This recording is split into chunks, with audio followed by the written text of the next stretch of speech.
She arrived in Iron Creek with $43, a suitcase held shut with twine, and a dead man's name on her lips.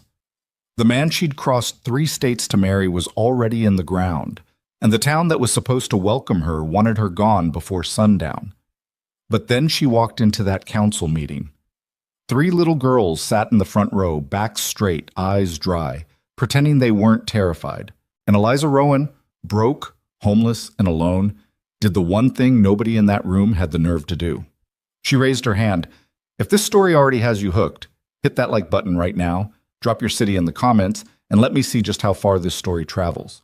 Now let's get into it.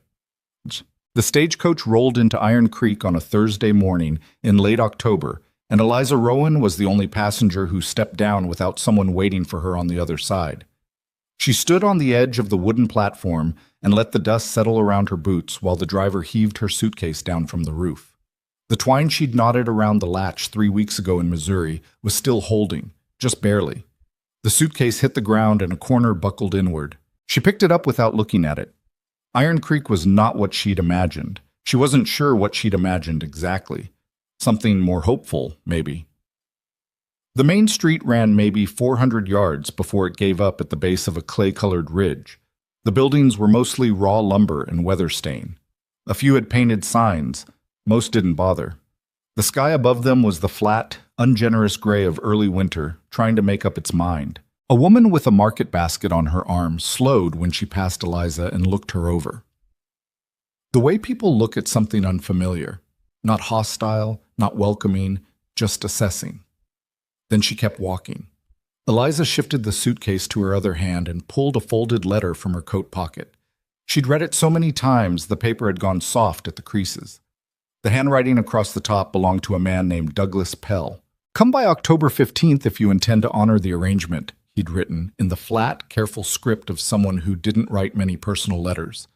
"The house is modest, but sound. I'm a straightforward man and expect the same."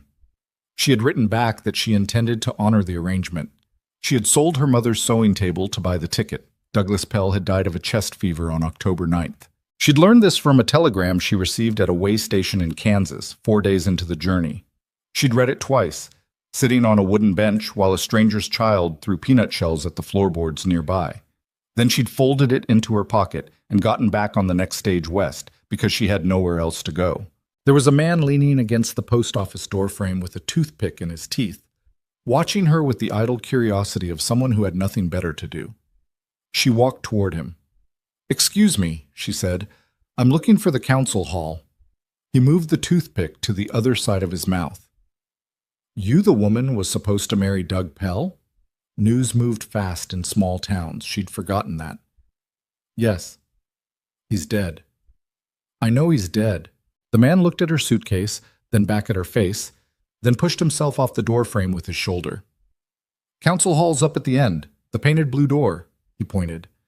"They got a meeting tonight, if that's any use to you." It wasn't particularly, but she thanked him and walked toward the blue door anyway, because it was the only direction she had. In sec, she found a room for the night at the boarding house run by a Mrs. Caldwell, a compact, gray-haired woman who took $2 up front without being asked, and showed Eliza to a room at the end of the second-floor hallway with a narrow bed, a washstand, and a window that looked out at the back of a livery stable. "You'll have to find something more permanent soon," Mrs. Caldwell said, not unkindly. "I only let rooms by the week during winter, and I'm already half full. How long do I have?" "Week? Maybe 10 days?" She paused at the door.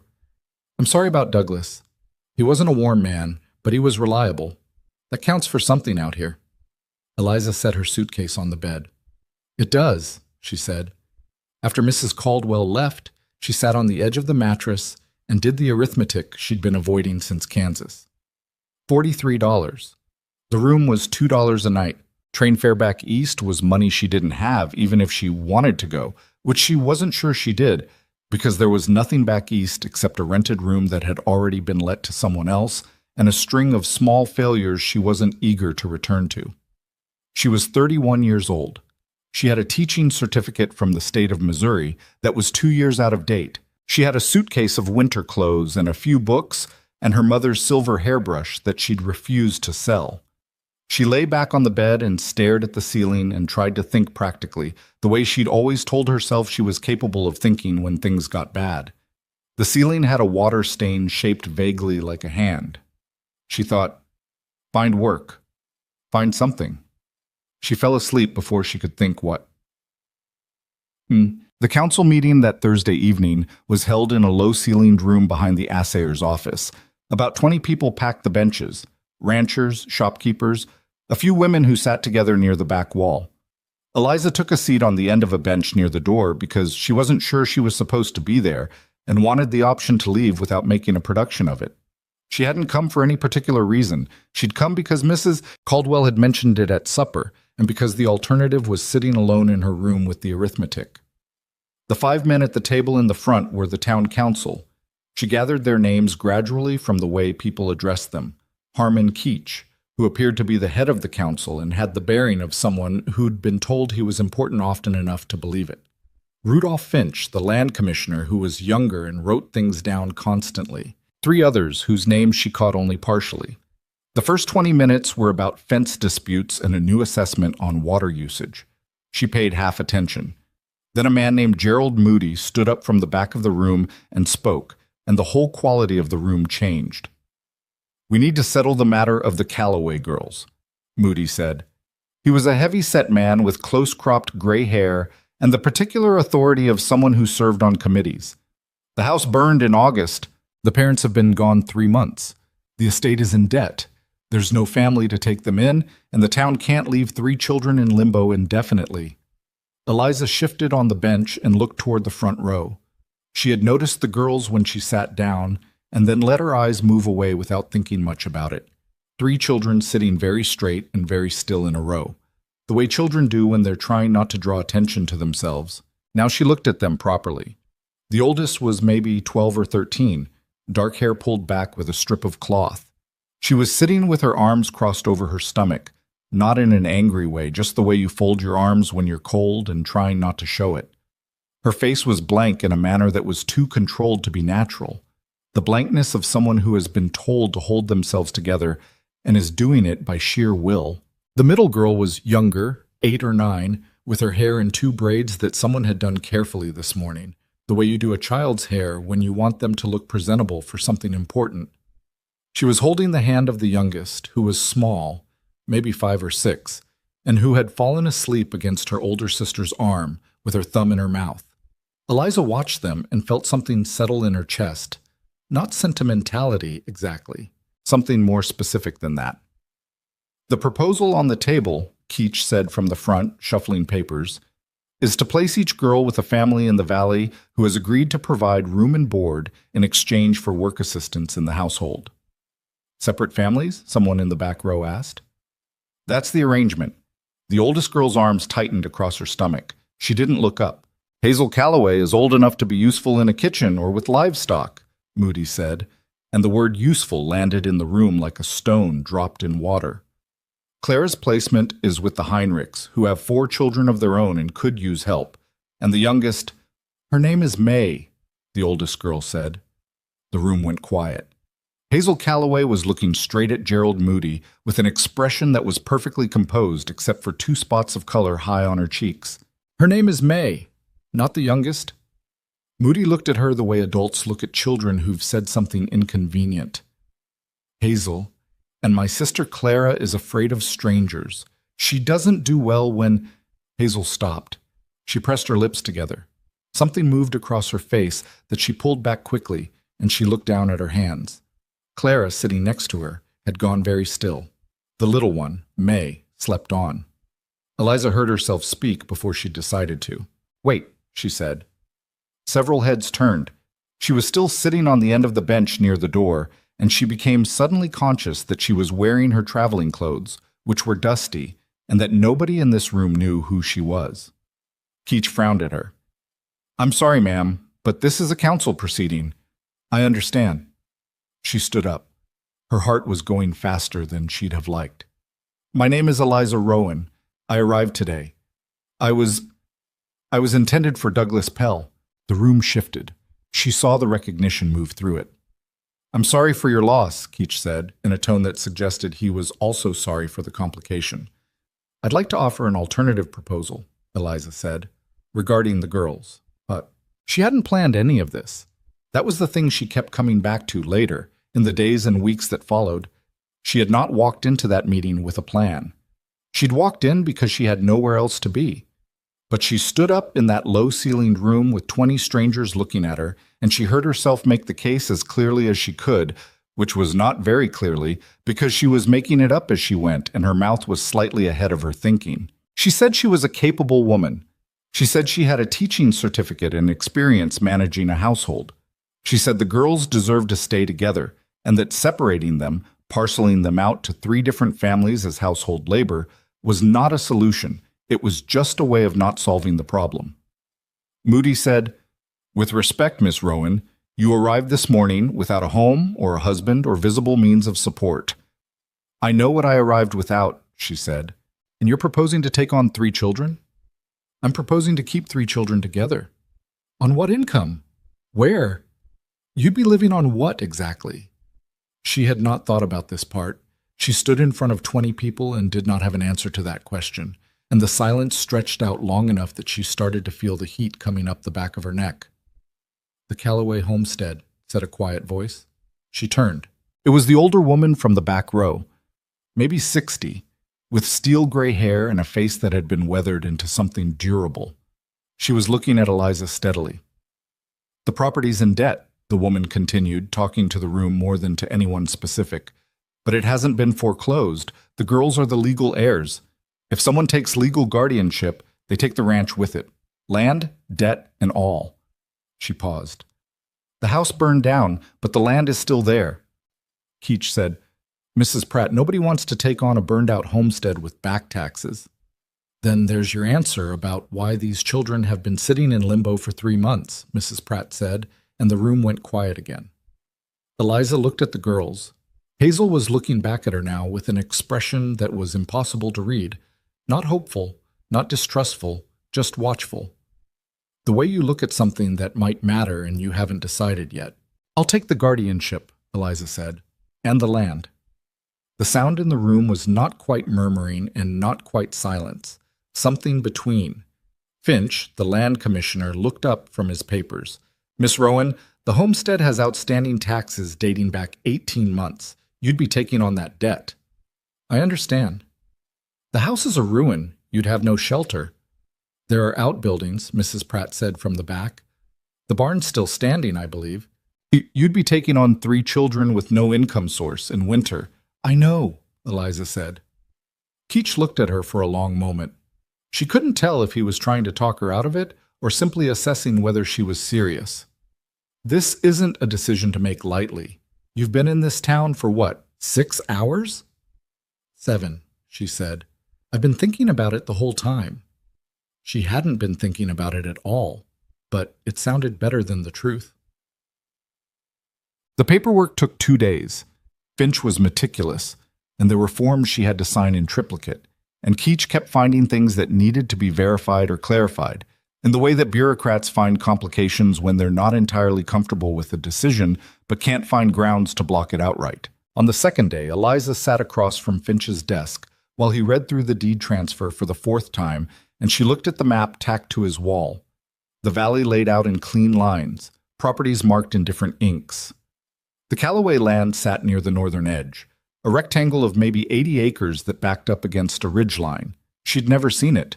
She didn't entirely know what 80 acres of frontier land looked like from the inside. "Miss Rowan," Finch said without looking up, "I want to ask you something, and I'd appreciate a straight answer." "All right. Do you actually know what you're doing?" She looked at him. He was younger than she'd thought up close, maybe 28, with ink-stained fingers and the slight squint of someone who spent too many hours reading in bad light. He wasn't asking it to be unkind. "No," she said. He looked up then. "But I know what those girls' faces looked like when the council was deciding which family to send them to," she said. "And I know I don't want them to look that way again if I can help it." Finch held her gaze for a moment, then looked back down at his papers. He stamped the deed without further comment. She met the girls properly on the afternoon of the second day. In the parlor of the house where they'd been staying, a neighbor woman named Mrs. Osgood, who'd taken them in temporarily and who had the strained, patient air of someone doing a kindness that had lasted slightly longer than expected. Eliza sat across from the three of them on a horsehair settee that was too small for all of them. Hazel sat on the left with her back straight. Clara sat in the middle, pressed close to Hazel's side, looking at the floor. May sat on the right end with her feet dangling because she was too small to reach the floor, and she was looking at Eliza with frank, uncomplicated curiosity. "I know this is strange," Eliza said. "You don't know me." "You're the woman from the meeting," May said. "Yes." "You talked a lot." May considered this. "Hazel says you don't actually have a plan." Eliza glanced at Hazel, who had the expression of someone caught saying a thing out loud that they'd meant to keep internal. "Hazel's right," Eliza said. "I don't have much of a plan. I have some money that won't last long, and a deed to your parents' land, and a general intention to figure things out as I go." May nodded, apparently satisfied by this. Clara had not looked up from the floor. She was a slight girl with Hazel's dark coloring and a quality of stillness around her that didn't feel like shyness exactly, more like she was always listening to something the rest of them couldn't hear. "Clara," Eliza said, gently. The girl glanced up briefly, then back down. "You don't have to say anything right now. I just want you to know you don't have to go to the Heinrichs." Clara's fingers tightened around Hazel's hand. "She doesn't like new places," Hazel said. The words came out flat and factual, not apologetic. "She'll need time." "That's all right." "She also doesn't sleep well. She has bad nights sometimes." Hazel paused. "I'm telling you now so you're not surprised." "I appreciate that. I'm not telling you to be polite. I'm telling you because—" Hazel stopped, and for just a moment something cracked in the flat precision of her voice. She covered it quickly. "I'm telling you because the last two families we stayed with sent us back when they found out about it. I'd rather know now if that's going to be a problem." Eliza looked at her steadily. 12 years old and maybe 13, and she had already learned to front-load the bad news. "It's not going to be a problem," Eliza said. Hazel looked at her for a long moment with those watchful eyes. "How do you know? You don't know what it's like." "You're right, I don't." Eliza laced her fingers together and looked at all three of them. "But I signed a legal document 2 days ago, so unless you decide you don't want me, I'm what you've got." Hazel looked down at her lap. Then she said very quietly, "When do we go to the ranch?" "Saturday morning." A pause. "The house burned down," Hazel said. "We'd be in the barn." "I know. It's cold." "I know." Eliza paused. "Do you know how to build a fire?" Hazel blinked. "Yes." Then between the two of us, we can probably manage." May, who had been watching this entire exchange with great interest, said, "I know how to build a fire too." "Then we're ahead," Eliza said. For the first time since Eliza had walked into that parlor, something moved across May's face that might have been the beginning of a smile. It came and went quickly, as if she wasn't quite sure yet if she was allowed to have one. Saturday came with hard frost and a low, colorless sky. Mrs. Osgood helped them load a borrowed wagon with the few things the girls had managed to save from the fire: a quilt, some clothing, a tin box that Hazel held on her lap the entire ride without explaining what was in it. Mrs. Pratt had left a basket on the wagon that turned out to contain bread, salt pork, dried beans, and 2 jars of pickled beets. There was a folded note tucked in the side that said, in handwriting that had the economical precision of a woman who didn't waste words, "You'll need these more than thanks. Come find me if you're in trouble. V. Pratt." The road north out of Iron Creek was rutted and ran alongside a dry creek bed for about 3 miles before it curved toward the ridge. Eliza handled the horse because nobody else was tall enough to manage comfortably, though she'd only driven a wagon a handful of times, and it showed. The horse, a placid bay gelding borrowed from the livery, was patient with her imprecision in a way that she appreciated. The girls sat in the wagon bed. May asked questions about nearly everything they passed. Clara looked at the landscape with that quiet attention that seemed characteristic of her. Hazel looked at the road ahead with the same controlled expression she'd worn in the council meeting. "How long have you been in the barn?" Eliza asked after a while. "We haven't," Hazel said. We've been at Mrs. Osgood's since August. Have you been back to the property? A pause. Once, right after. What's it like? Hazel looked at the road for a moment. The barn's solid. Pa built it before the house, so it's the better of the two. She paused again. The house is a ruin. One wall standing. You can see the floor where the kitchen was. Eliza drove the wagon and did not say anything, because there wasn't anything useful to say about that. There's a root cellar, Hazel continued, in the same practical tone. Access doors in the yard, not in the house, so it survived. There's a smokehouse that only lost its roof, and there's a well that Pa started digging last spring. She stopped. Didn't finish it?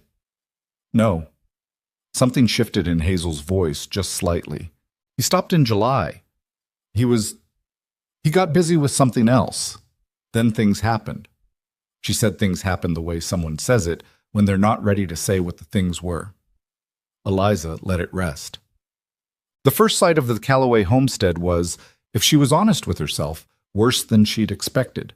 The house was a black skeleton, 3 walls of charred timber and a collapsed roof, the interior open to the sky. The ground around it was still darkened in a rough circle where the fire had spread before someone managed to contain it.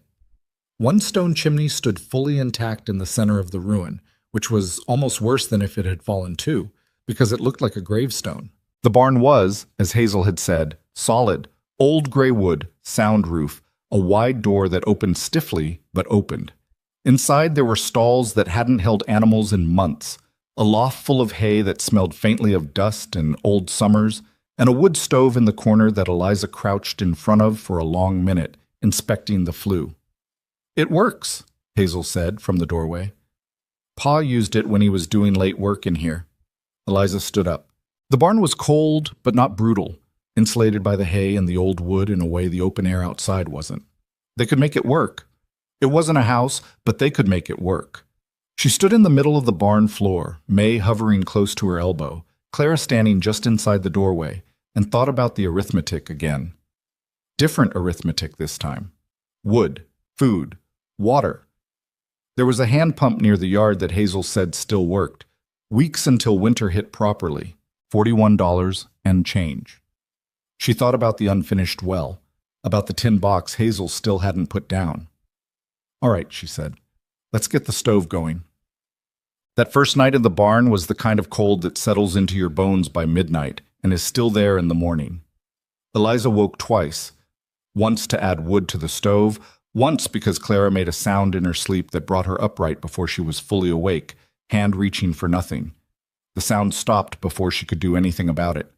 Clara was asleep, curled tight against Hazel's back, both of them bundled in the quilt from Mrs. Osgood's basket. May was across the barn in her own section of hay, asleep on her stomach with both arms tucked beneath her. She slept with the profound unconsciousness of young children and small animals. Eliza lay back on her own pallet of hay and listened to the wind work at the barn door and looked at the dark overhead and thought about the well. In the morning, she'd look at the well.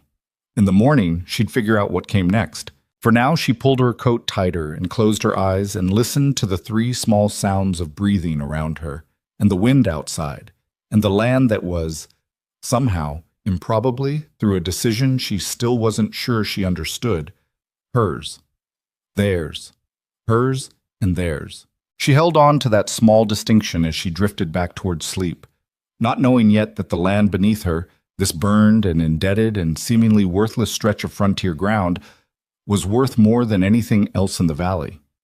Not knowing yet what that was going to cost them. The well was 12 feet deep and going nowhere useful. Eliza stood at the edge of it on that first full morning, looking down into the dark, and tried to remember everything she didn't know about wells, which was most things. The shaft was hand-dug, lined with flat stones for maybe the first 6 feet, then raw earth below that, and at the bottom there was nothing. No water, no seep, just dry, dark dirt that told her exactly nothing about why Thomas Calloway had stopped digging in July. Hazel came to stand beside her. She'd been up before Eliza, which Eliza had discovered when she woke to find the stove already fed and the barn door cracked open to the gray morning light. Pa dug it himself, Hazel said. She was looking at the well the way she looked at most things, straight on, without softening it. He said he could feel the water, said he knew it was there. How far down did he think it was? He never said exactly. A pause. He got quiet about it toward the end, about a lot of things. Eliza looked at her. What kind of things? Hazel's jaw tightened just slightly. I don't know all of it. He and Ma talked at night after we were in bed. I heard pieces. She paused. He found something in the east field, something in the ground. He was excited about it for a while, and then he stopped being excited and started being careful. Careful how? Like he was watching over his shoulder. Hazel turned away from the well. He wrote things down. He always wrote things down. He kept journals going back years. But those last few weeks he was writing constantly, and he hid them. Eliza said nothing, waiting. I don't know where, Hazel said before she could ask. I looked after the fire. I thought maybe the root cellar, but I didn't find anything. I thought maybe the barn. She stopped. I didn't find anything. They stood in the cold morning air and looked at the unfinished well, and Eliza thought about a man who felt the water beneath his feet and started writing things down and watching over his shoulder, and who was dead 3 months later, along with his wife, in a fire that had taken the house but left the barn standing. She thought about that last part for a moment, then she filed it away and went to start breakfast. Mugged. The days that followed had a grinding, relentless quality that left no room for self-pity, which was perhaps the one mercy of their situation. There was always something that needed doing, and usually several things that needed doing at once, and the list of what they didn't have was long enough that Eliza had stopped writing it down because writing it down made it look worse than dealing with it one piece at a time. The barn was livable, barely, and with considerable effort. Eliza used 12 of her remaining dollars on a second trip to Iron Creek, lamp oil, a sack of cornmeal, dried beef, 2 blankets, a hammer, and a box of nails. She came back to find that Hazel had, in her absence, repaired a gap in the barn wall using scraps of lumber from the ruined house and a technique that was rough but effective. Where'd you learn that? Eliza asked. Pa. Hazel didn't look up from driving a nail. Her swings were short and controlled and she didn't miss. He said a person should know how to fix what they live in. Clara, meanwhile, had taken to the root cellar. This was not something Eliza had anticipated. The root cellar was a low earthen room accessed by a slanted wooden door in the yard, and it contained the remains of the previous harvest, some soft potatoes, 2 jars of preserves that had survived, a sack of dried corn that was mostly still good. Clara had gone down the first morning and come back up with one of the potato jars and a report on the inventory that was more thorough than Eliza would have managed. She likes small spaces, Hazel explained. She's always been that way. When she was little, she used to hide in the wardrobe. That's not unusual, Eliza said carefully. I know, I'm just telling you so you don't worry when you can't find her. Clara, for her part, continued to avoid looking directly at Eliza for the better part of the first week, which Eliza accepted. She didn't push. She made sure there was food and warmth and that nobody asked Clara to do things she wasn't ready for, and she waited. May had no such reservations. May talked. She talked at breakfast and while doing chores and in the evenings when they sat around the stove, and she talked with the free, uncensored quality of a 6-year-old who had not yet learned to edit herself, which meant that Eliza learned things about the Calloway family in odd, irregular pieces. Their father's habit of humming when he was thinking, their mother's bread that was better than anyone else's in the valley, the dog they'd had who ran away the previous spring, a neighbor boy who'd stolen May's hair ribbon and never gave it back. Tell me about before, Eliza said one evening, when the stove was going and the lamp was lit and the wind was making its usual complaints at the barn door. May looked up from the corn-husk doll she was attempting to make with Eliza's uncertain assistance. Before what? Before August. What was it like here? May considered this with the gravity she brought to most questions. Good, she said. We had chickens. I named them, but Pa said not to because then you get sad when they stop being chickens. He was probably right. He was right about most things. May pulled at a husk. Are you going to get us chickens? Maybe, when things are more settled. How settled? More than they are now. May seemed to accept this as a reasonable answer and went back to the husk. Across the barn, Hazel was reading by the lamp. a worn book she'd had in the tin box she'd carried from Mrs. Osgood's. Clara was mending a sock with the slow, serious concentration she gave to most tasks. Eliza watched them and thought, 1 week down. She didn't let herself think much further ahead than that. It was Clara who found the journals, not in the root cellar and not in the barn. She found them on the 9th day, when a heavy frost came in overnight, and Eliza went out in the early morning to check the pump and found it frozen. She was crouched over the pump housing with a rag and a pot of hot water when she heard Clara's voice behind her, so not a word exactly, more a sharp intake of breath that made Eliza drop the pot and spin around. Clara was standing at the base of the stone chimney that still stood in the ruin of the house. She was looking at something in the gap between the chimney's base and the remaining foundation stones. Eliza crossed the yard and crouched down beside her. The gap was maybe 8 inches wide, a space between the chimney's fieldstone base and the frost-heaved foundation that might have always been there or might have opened up when the house burned and the timbers fell away. Clara had a stick she'd been using to poke at something inside. What was inside was a tin box, larger than Hazel's, wrapped in oilcloth that had blackened with heat but held together. Eliza worked it out with her fingers, her breath fogging in the cold air. Clara watched without moving. The oilcloth was sealed with wire.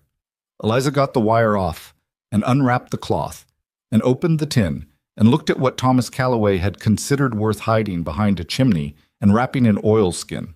3 composition notebooks, a folded paper that turned out to be a map of the valley with annotations in cramped handwriting, and a sealed envelope addressed to no one with "Keep this safe" written on the front in block letters that had pressed through the paper. She looked up and found Clara watching her. "Good eyes," Eliza said. Clara looked at the ground, but something moved through her expression that was close to satisfaction.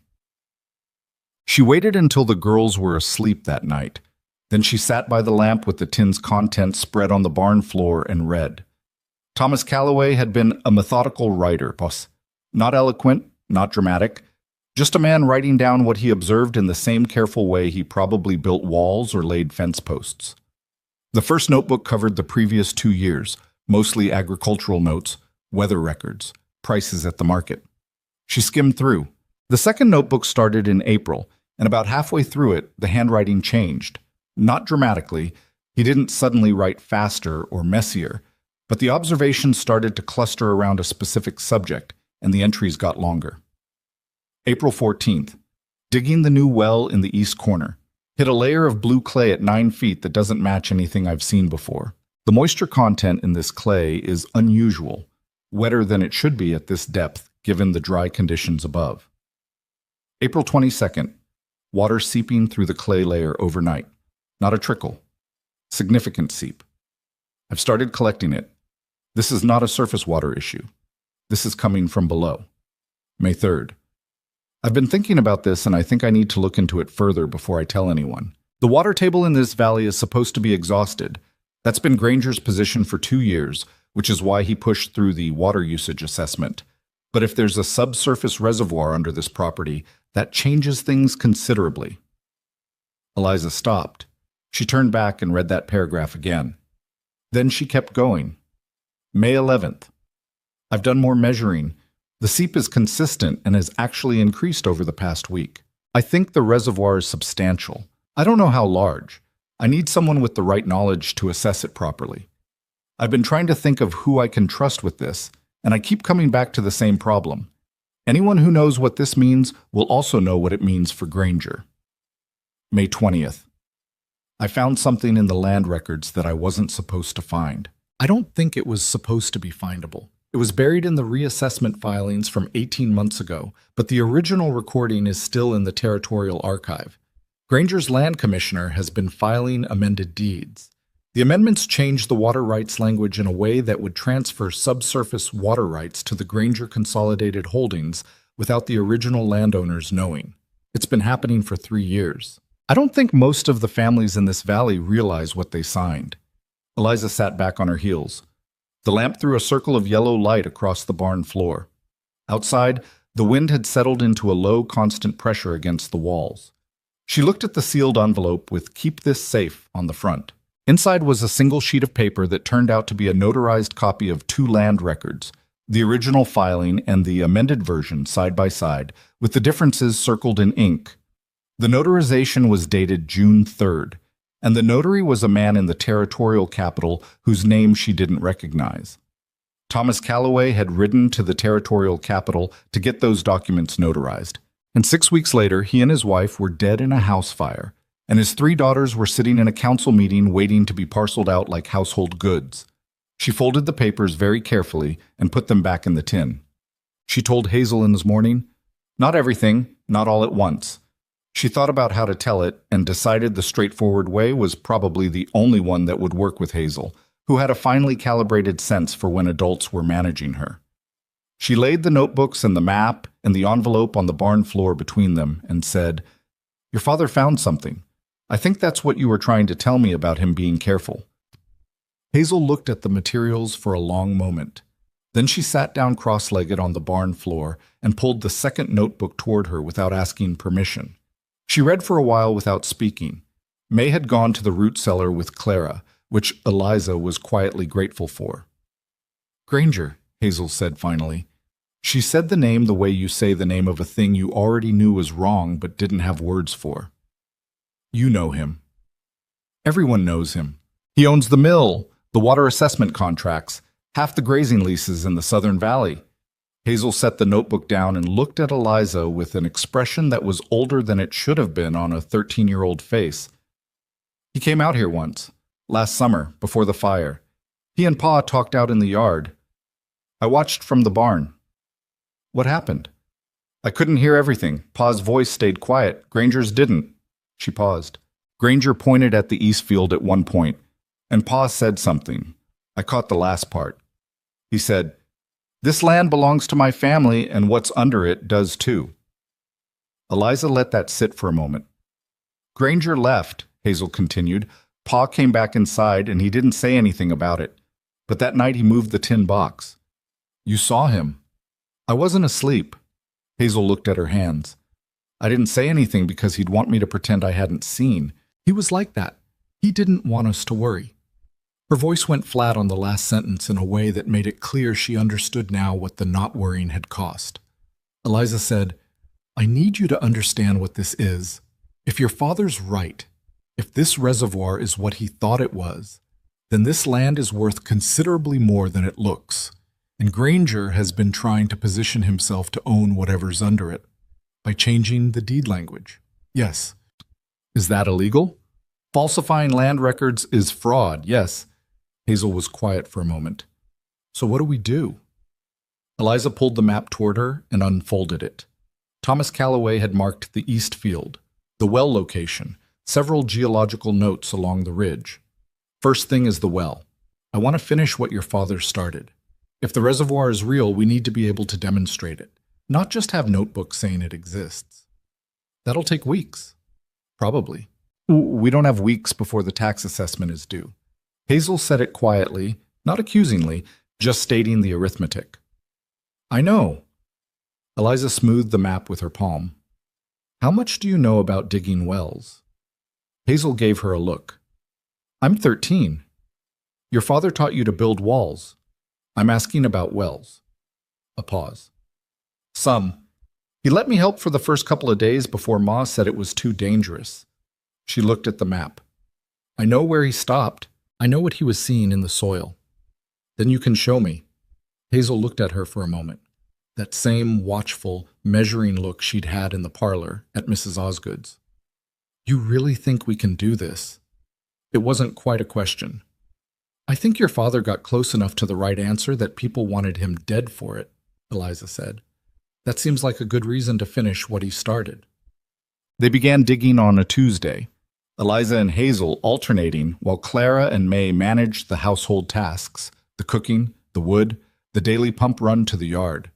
The work was harder than Eliza had imagined, which was saying something because she hadn't imagined it was going to be easy. The soil below 6 feet turned heavy and resistant, and the wooden bucket they used to haul the loosened dirt up was the kind of tedious, repetitive labor that made her understand why Thomas Calloway had started the job in spring and still hadn't finished by July. But Hazel knew things she hadn't learned from books. She knew how her father had read the soil, knew the specific blue-gray clay he'd noted in his journals, could identify it by texture and color when they hit it at 9 feet on the third day of digging. She went down herself and crouched at the bottom of the shaft and pressed her palm flat against the clay layer. "This is it," she called up. "Same as he described. You can feel the cold coming through it." Eliza was at the top of the shaft. "Cold from the clay or cold from water?" A pause. "Both, I think." On the 5th day they hit water.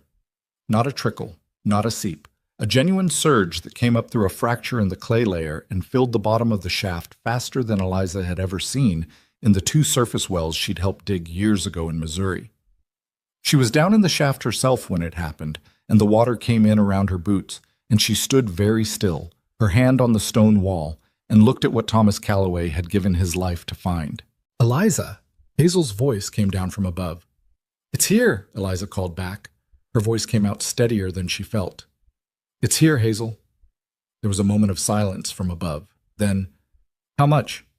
She looked at the rising water around her ankles. "A lot." She heard Hazel exhale, long and slow, the kind of exhale that's been held in for months. Then, "Pa was right." "Your father was right," Eliza said. She stood in the cold water at the bottom of the well and thought about a man writing in a composition notebook by lamplight, writing down what he found, hiding it behind a chimney, riding to the territorial capital to get documents notarized, coming home and not saying anything so his daughters wouldn't worry, trying to do it right, trying to do it carefully. She thought about Silas Granger pointing at the east field and saying things that Thomas Calloway answered in a quiet voice. She got herself up out of the shaft and sat on the edge with her boots dripping and her hands shaking slightly from cold and exertion. Hazel was crouching across from her, looking at the water visible below. May had come out of the barn at some point and was standing a few feet back, watching. "May," Eliza said, "go get your sister." May ran. Clara appeared in the barn doorway a few moments later, wiping her hands on her apron. She looked at Eliza's wet boots, then at Hazel's face, then at the well. She walked over slowly and stood at the edge and looked down. The water was rising visibly, clear, cold, unmistakable. Clara looked at it for a long time. Then she reached down and touched the stone edge of the well with 2 fingers, just briefly, the way you touch something you want to make sure is real. She didn't say anything, but she looked up at Eliza and held eye contact for longer than she had managed in the entire 11 days they'd been living together in this barn, on this ruined property, in this valley, where someone had decided Thomas Calloway knew too much to be allowed to keep knowing it. Eliza held her gaze and nodded, just once. 3 days after that, trouble announced itself with the sound of a horse coming up the ranch road at a pace that wasn't neighborly. Eliza was in the yard splitting wood when she heard it. She set down the axe and shaded her eyes against the flat winter light and watched a rider come around the bend in the road. A big man on a gray horse, the kind of man who takes up space without trying. He slowed when he reached the gate and looked at the barn and the yard and the burned ruin of the house. And then he looked at Eliza. "Miss Rowan," he said. Not a question. "That's right." He reached into his coat and pulled out an envelope and held it out over the fence. He didn't dismount. "From the county tax office. Amos Greer delivers the official notices. You've been notified." She crossed the yard and took the envelope and opened it there in front of him without going inside because she wasn't going to let him watch her walk away. The notice was for back taxes of $112, due within 30 days, plus a land use fee of $22 that she didn't recognize from any of the paperwork she'd signed at Finch's office. She looked up at the writer. "What's the land use fee for?" "Water access assessment," he said. He had a flat practice neutrality on his face that told her this wasn't the first time he'd delivered a notice someone had questions about. "Everyone in the valley pays it now. I wasn't charged it when I took on the deed." He shrugged, just slightly. "Effective this quarter." She looked at him steadily. "Who authorized this assessment?" The man shifted his weight in the saddle. "That'd be the county commissioner's office, which answers to Magistrate Granger." The neutrality on his face didn't change exactly, but something moved behind it. Not guilt, but the particular discomfort of a person who is doing a job they have decided not to think too hard about. "I just deliver the notices, ma'am." "I understand," Eliza said. "Thank you." He turned the horse and rode back down the road. She stood in the cold yard and looked at the numbers on the paper. $134. She had 29 left. She went inside the barn and found Hazel watching her from across the room. "How bad?" Hazel asked. Eliza folded the notice. "We need to talk." Guts. They talked that night, after May was asleep, the three of them, Eliza and Hazel and Clara, sitting around the stove. She laid it out plainly, the taxes, the amount, the timeline, and what she understood about who was behind the assessment and why. "He knows," Hazel said. It wasn't a question. "He knows someone's here now who isn't going to leave," Eliza said. "I don't know yet if he knows about the journals, but he knows the land has value." "We could sell," Hazel said. She said it carefully, like she was offering it as a possibility rather than a preference. "We could take what we could get and go somewhere else." "Is that what you want?" Hazel was quiet for a moment. "No." "Then we don't sell." Eliza looked at both of them. "But I want to be honest with you. What your father found, and what he documented, is enough to cause Granger real trouble if it gets to the right people. The notarized records show fraud. The reservoir proves the motive. But getting that to the right people means getting to the territorial capital, which is 2 days hard travel, and it means leaving you here alone for however long that takes." Clara, who had been sitting with her knees drawn up, said quietly, "How long?" It was the most direct question she'd asked Eliza yet. 4 or 5 days minimum, Eliza said. "Maybe a week?" Clara looked at Hazel. Something passed between them. One of those silent sister conversations that happen too quickly and too completely for outsiders to follow. "We stayed here before," Clara said, "after the fire. Until Mrs. Osgood came." "I know. We can stay again." Eliza looked at her. This quiet girl who was afraid of strangers and liked small spaces and had been the one to find the tin box because she noticed things other people walked past. "I'm not going right away. I need to get the water documented first. I need to be able to prove what's in this well." "How do you prove a well?" "I find someone who knows what they're looking at. A surveyor, maybe, or someone from the Territorial Land Office." She paused. "And I need to talk to Mrs. Pratt." Hazel looked up. "Why her?" "Because she knew where to look when she suggested this property," Eliza said. "And because she left us food and told us to come find her if we were in trouble." She paused. "I think she knows more than she said.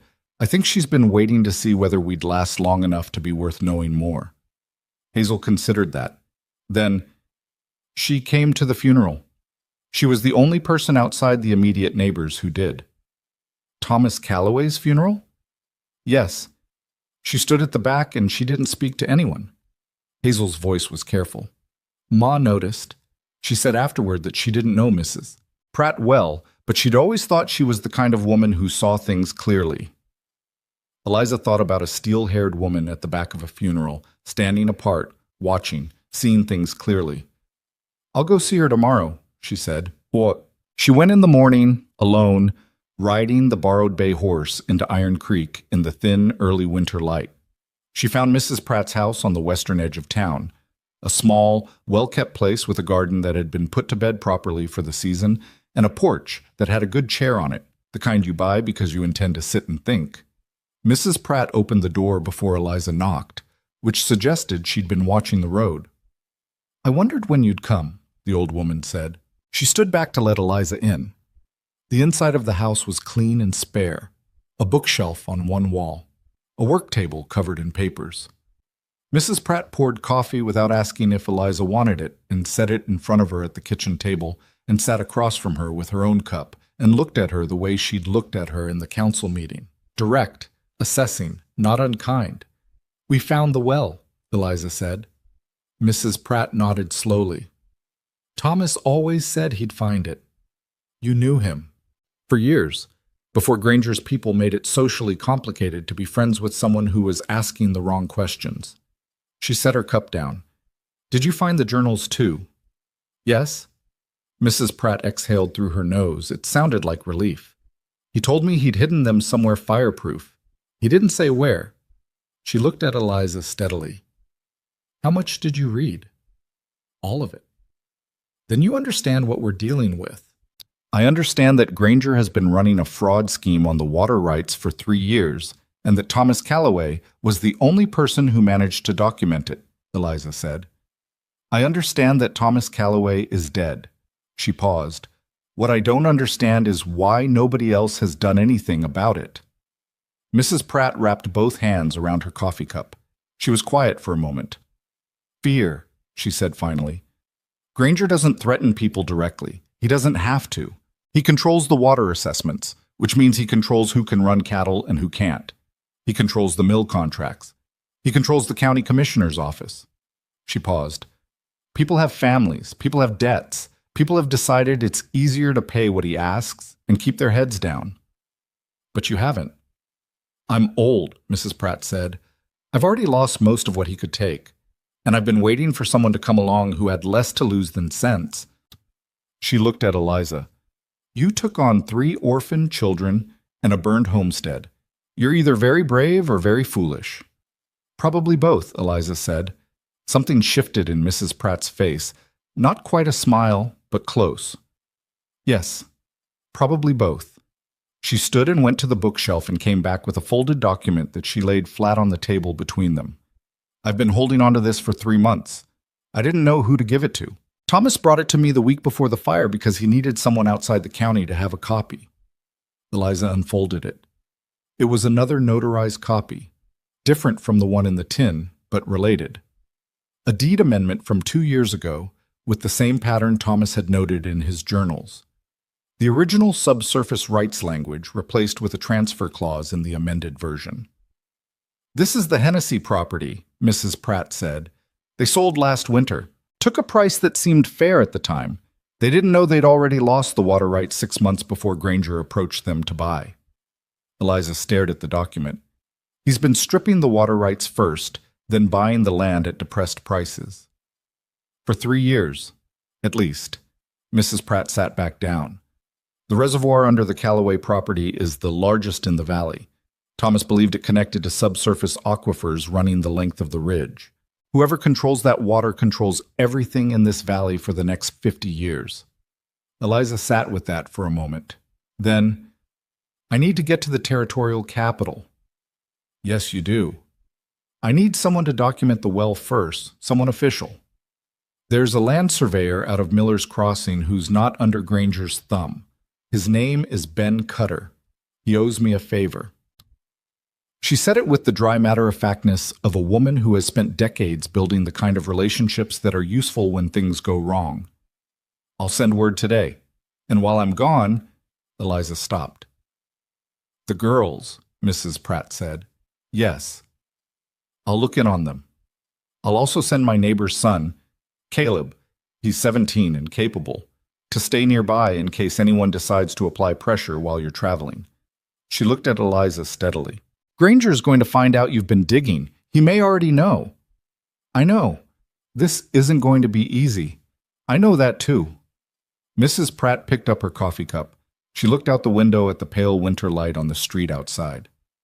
Thomas Calloway was a good man who did things the right way, and it wasn't enough, she said quietly. I hope you're a different kind of problem.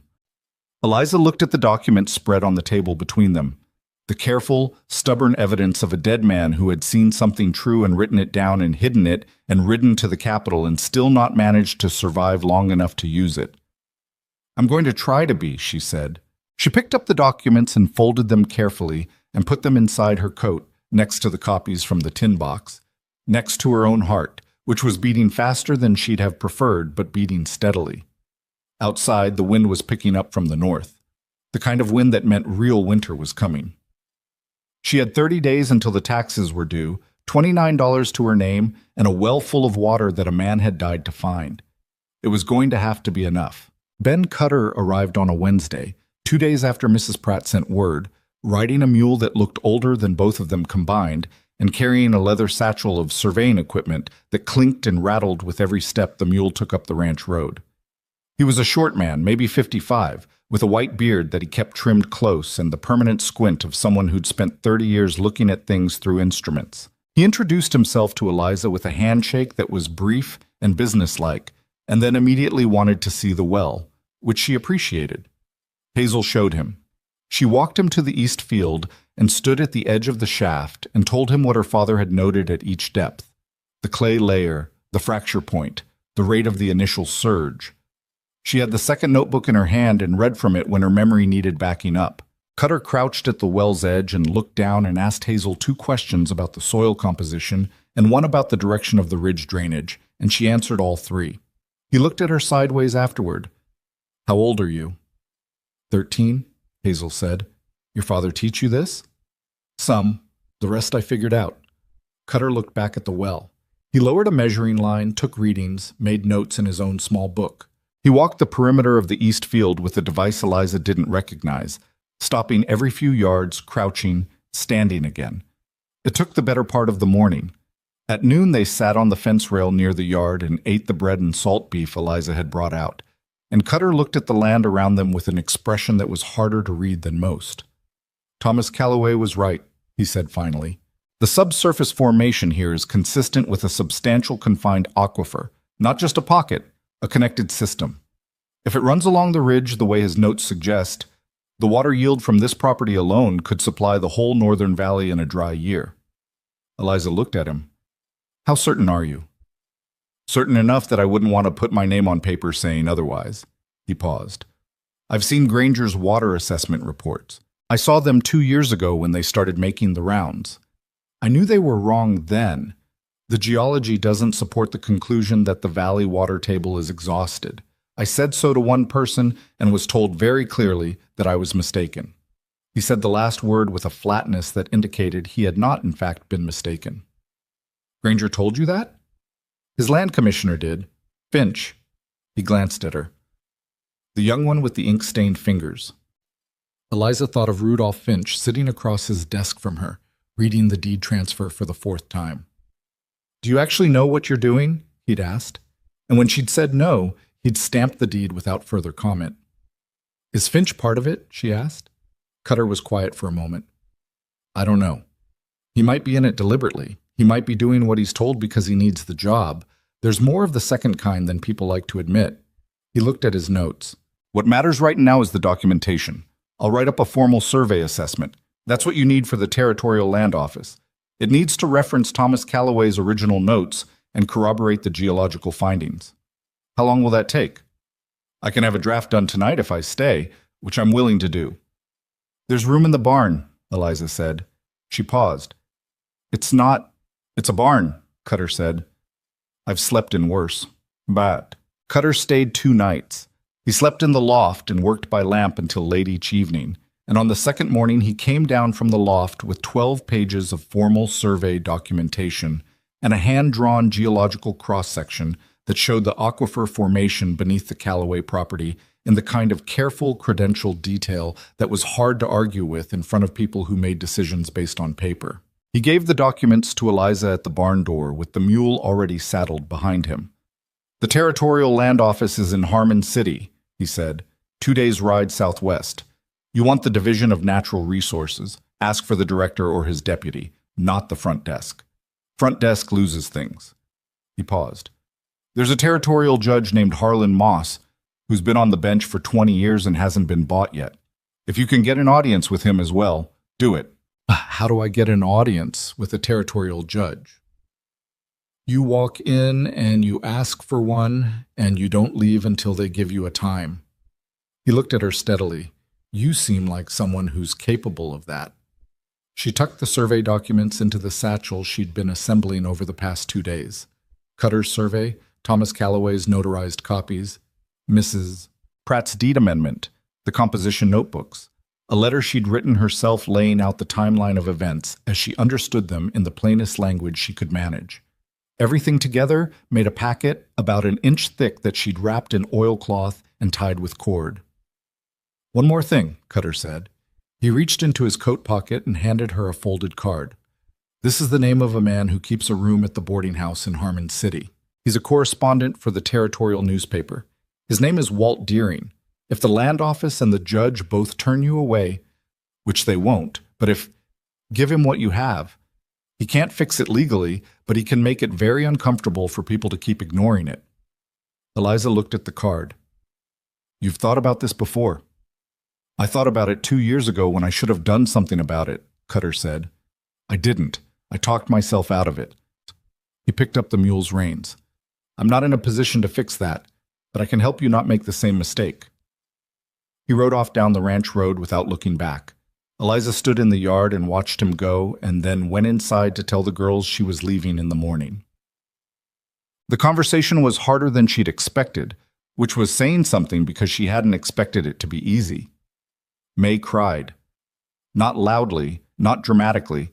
She sat at the edge of her hay pallet and cried with her face turned down and her hands in her lap and didn't make a sound, which was somehow worse than if she'd wailed.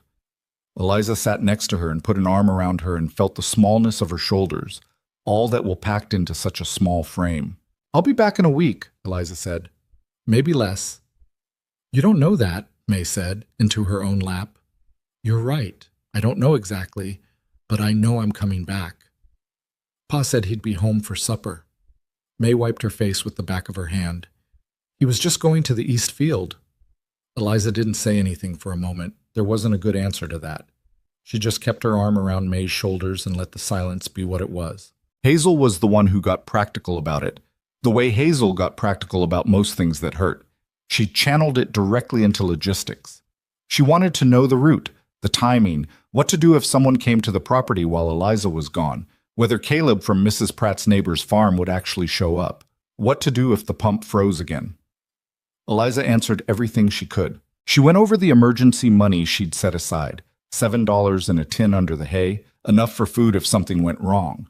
She went over the documents she was leaving copies of, because she'd spent the previous evening making hand-copied duplicates of the most critical papers with Hazel's help, hiding them in the same chimney gap where the original tin had been. If anyone comes and starts asking questions or trying to pressure you, Eliza said, you don't know anything. You're 3 girls living in a barn. You don't know what your father found. You don't know anything about any journals. You've never heard of any water survey. Hazel nodded. Can you do that? I've been keeping a straight face my whole life, Hazel said. Yes. Clara had been quiet through most of this. She was sitting on the other side of the stove, mending in her lap, not looking up. Eliza looked at her for a long moment. Clara? The girl looked up. You found the tin box. You saw what was in it. You understand what I'm going to do with it. Clara nodded once.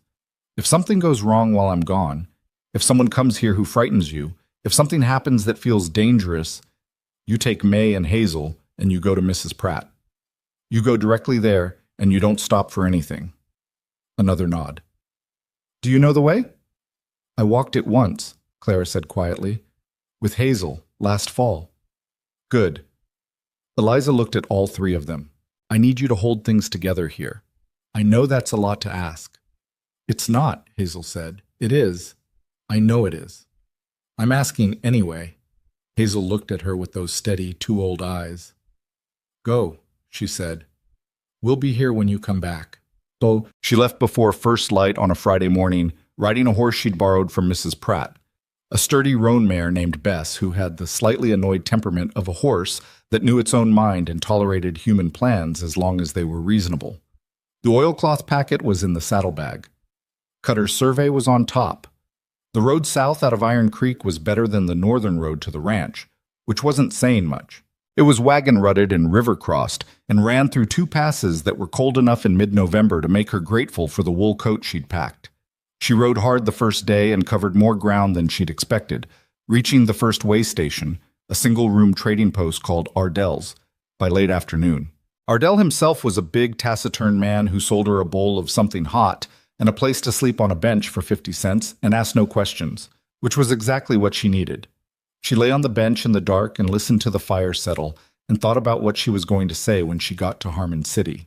She'd been composing it in her head for days.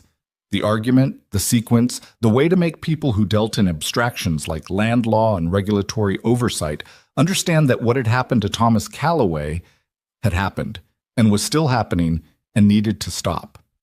She was not a lawyer. She was not from this territory. She had no money, no connections, no husband, no official position of any kind. She had a packet of documents and a dead man's notebooks, and the testimony of an old woman who'd kept a copy of something she shouldn't have had, and a land surveyor who'd admitted he'd done nothing when he should have. She thought, It will have to be enough, because it's what there is. She slept fitfully and was back on the road before Ardell lit his morning lamp. Wharton. Harmon City was larger than she'd expected. A proper territorial capital with paved streets in the center and a courthouse that took up most of one block, stone-faced and solid in the way that buildings are when they're designed to communicate permanence. There were telegraph wires and a proper hotel and a newspaper office on the main street whose windows were plastered with the previous week's headlines. She went to the Division of Natural Resources first because Cutter had said to. The building was on the side street off the courthouse square, a two-story wood frame affair with a sign that needed repainting. Inside there was a front desk staffed by a young man who told her the director was not available and the deputy was in a meeting, and perhaps if she left her name and the nature of her inquiry, she could be contacted in due course. She left her name. She did not leave the building. She sat on a bench in the front hall for 2 hours. She watched 3 different men go in and out of the back offices. She watched the front desk clerk glance at her 3 times with increasing unease and say nothing.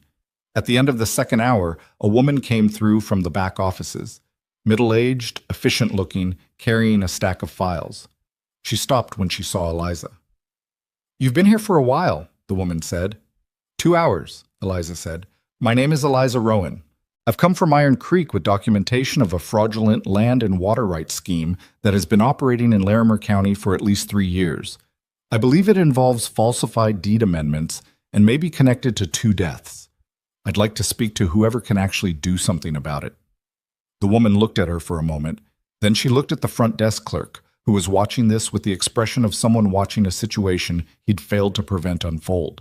"Come with me," the woman said. Her name was Margaret Hale, and she was the deputy director's administrative secretary, and it turned out the person who actually decided which matters reached the deputy director's desk and which got filed in the back room and forgotten. She brought Eliza into a small office and sat across from her and listened while Eliza laid out the documents and talked through what she knew. Eliza had told this story enough times in her own head that it came out in the right order. She didn't editorialize. She said what Thomas Calloway had found and documented. She said what the land record showed. She said what Cutter's survey confirmed. She said that a man and his wife were dead, that their 3 daughters were living in a barn, and that the person responsible for the fraudulent amendments was still in his office in Iron Creek, making sure that no one in Larimer County was able to challenge him. Margaret Hale had read the deed comparison documents carefully while Eliza talked. She turned the notarized copy over and looked at the back as if there might be something useful there. She held Cutter's survey up toward the window light.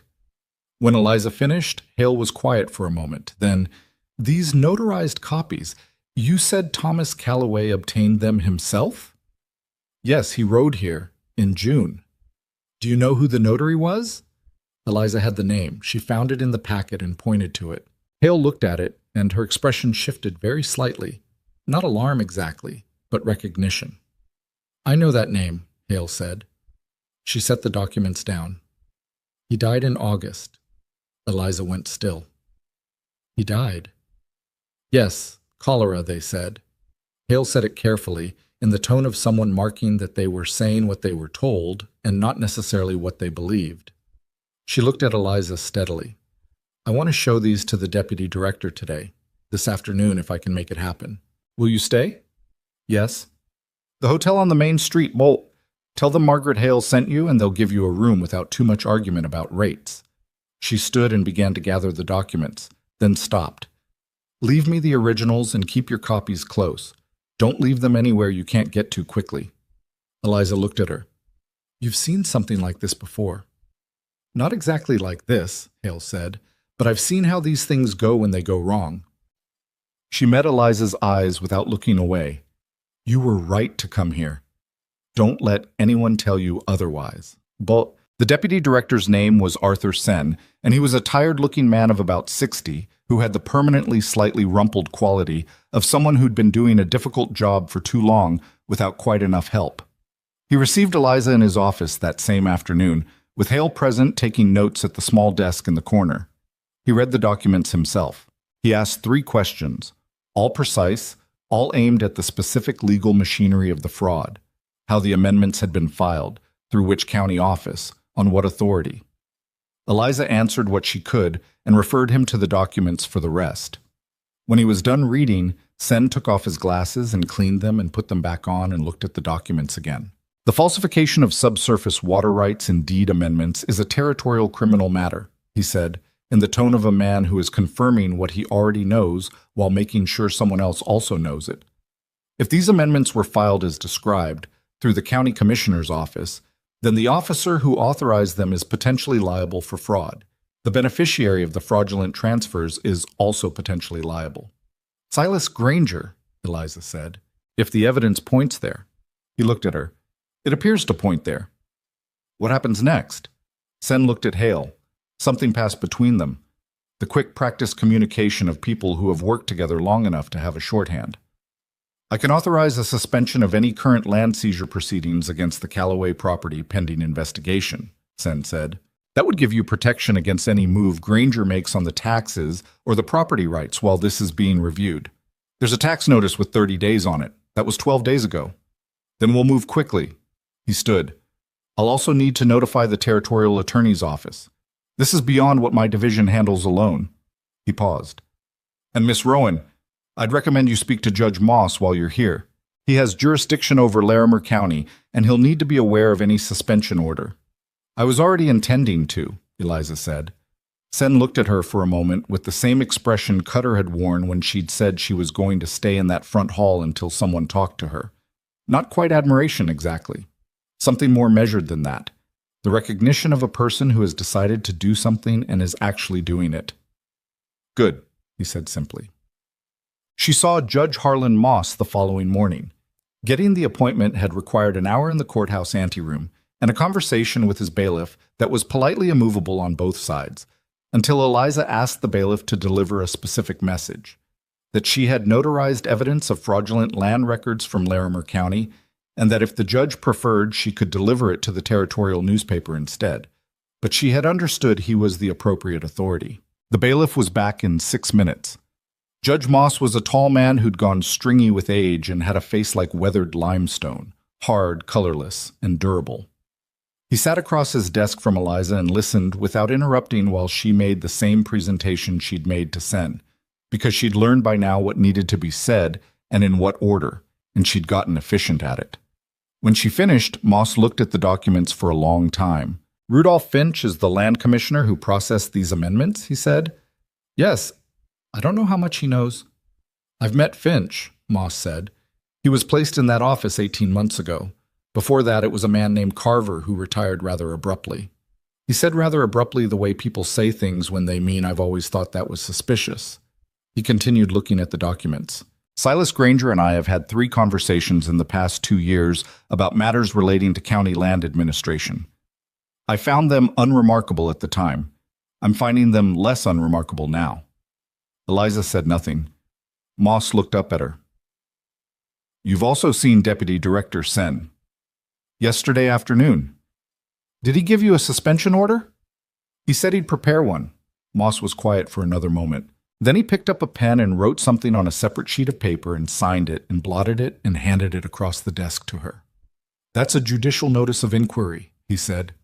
It supersedes any county-level land action in Larimer County pending the investigation Sen will be opening. It also requires the Larimer County Commissioner's Office, which is Granger's direct jurisdiction, to preserve all land records from the past 5 years without modification. She read it quickly. It was 12 lines long and had his signature and his seal. Thank you, she said. Don't thank me. Get back to Iron Creek before someone decides to make things difficult before that notice can be served. He looked at her steadily. You have 3 days before word travels back, maybe 4. After that, you're in a race. She was already on her feet. She got back on Bess and rode. The return trip was harder than the outward journey because the weather had shifted while she was in Harmon City. The warm respite of the past week had closed down, and a real winter cold was moving in from the northwest, the kind that hit the ridge passes first. She rode through the first pass on the afternoon of the 3rd day, with sleet coming sideways off the ridge, her coat plastered flat against her and Bess moving with her head down in the particular way horses have when they're working hard and deeply unhappy about it. She talked to the horse. Not meaningful conversation, just steady, low talk to fill the silence and keep them both focused. She told Bess about the girls. She told her about the barn and the stove and the well and the documents in the satchel. She told her about Thomas Calloway writing in his notebook in June, careful and methodical, going to get things notarized because he understood that the truth needed a witness and an official seal if it was going to survive. The notary had died in August. She thought about that on and off through the second pass, the timing of it. Cholera, they said. The dead man's documents had still been in the Territorial Archive, which was perhaps why Thomas Calloway had filed them there instead of keeping them, because a notary could die, but the archive was harder to burn than a house. She cleared the second pass at dusk and made camp at the base of it, under a rock overhang that kept the worst of the sleet off. She fed Bess from the saddlebag grain she'd brought and ate dried beef and thought about the judicial notice folded in her coat pocket, close to her body for warmth. 3 days, Moss had said. Maybe 4. She'd used 3 getting back to the base of the pass. 1 more day's hard riding to Iron Creek. She slept in 2-hour pieces and was riding again before dawn. She came up the ranch road on the afternoon of the 4th day, and everything looked the same from a distance. The gray barn, the stone chimney, the flat winter sky pressing down on the ridge above. She let out a breath she'd been holding since the second pass and urged Bess up the road. Hazel was in the yard splitting wood, and she looked up at the sound of the horse with an expression that went through 3 things in very quick succession: relief, then careful neutrality, then back to the flat practicality that was her baseline. She set down the axe. "You're back," she said. "I'm back." Eliza dismounted, her legs stiff and unreliable after 4 days of hard riding. She grabbed the saddle with one hand and waited for her knees to agree to work properly. "Everything all right?" "Mostly." Hazel came to take Bess's reins. "Caleb's been here every day, like Mrs. Pratt said. He fixed the fence on the north side that was coming down." She paused. "2 men came 3 days ago." Eliza went still. "What men?" "I don't know their names. One of them did the talking. He said he was from the county tax office, but he wasn't Amos Greer." Hazel was looking at the horse rather than at Eliza, in the careful way she looked at things when what she was saying was harder than her tone suggested. "He said the tax notice had been accelerated, that the 30 days had been reduced to 15. Can they do that?" "I don't know. He said it was a provision in the county emergency assessment code." Hazel paused. "Clara was in the root cellar. May was in the barn. I was the only one out here. I told him I'd pass the message along." "He believed you?" "He did not believe me. He looked at the well, though. He stood there for a while and looked at it." Hazel finally looked at Eliza. "He knew we'd been digging." "Of course he did. Someone would have watched the road. Someone in Iron Creek knew what day Cutter had ridden out to the property, and they would have told someone else, and the information would have worked its way to whoever was listening for it." "When was this?" Eliza asked. 3 days ago." Eliza did the arithmetic. If the 15 days had started from the original notice date, they had maybe 2 days left. If it started from when the accelerated notice had been served, maybe 5.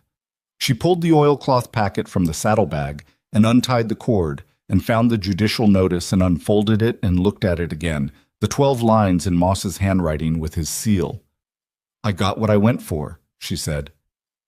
Hazel looked at the document. She couldn't read the legal language quickly, but she looked at the seal and the signature, and something in her shoulders came down by about half an inch. A minute loosening that, on Hazel, was the equivalent of someone else collapsing in relief. "Is it enough?" she asked. "It should suspend any seizure action while the investigation is opened." Eliza folded the document back. "But I need to get it to the council, to Keach, before Granger moves on the property. If he doesn't know yet that I went to the Capitol, he will soon. And if he decides to move quickly, when do you go?" "Tomorrow morning. First thing." Hazel nodded. She took Bess's reins and started toward the barn, then stopped without turning around. "May asked about you every day," she said, 3 times on the second day. "I'll go tell her I'm back." "I know." A pause. "She made you something, a corn husk thing. It looks like a person if you look at it from the right angle." Eliza almost smiled. "I'll look at it from the right angle then." That evening was the quietest she'd had in a week. The stove was going, the lamp was lit, and the four of them sat in the barn together the way they'd been doing for the past month, and it felt, in the particular way that temporary things sometimes feel, like something she wanted to hold on to exactly as it was. May showed her the corn husk figure. It did look like a person if you tilted your head and used some imagination. Eliza said so, and May looked extremely pleased. Clara had made a pot of beans while Eliza was gone, working from memory and the dried supplies in the root cellar. They ate them for supper with the last of the bread, and it was the best thing Eliza had tasted in 4 days, which said something both about the food and about the state she'd come back in. "Tell us what happened," May said. "All of it. Start from when you got to the city." So Eliza told them. She told them about Margaret Hale and Deputy Director Sen and the long wait in the front hall.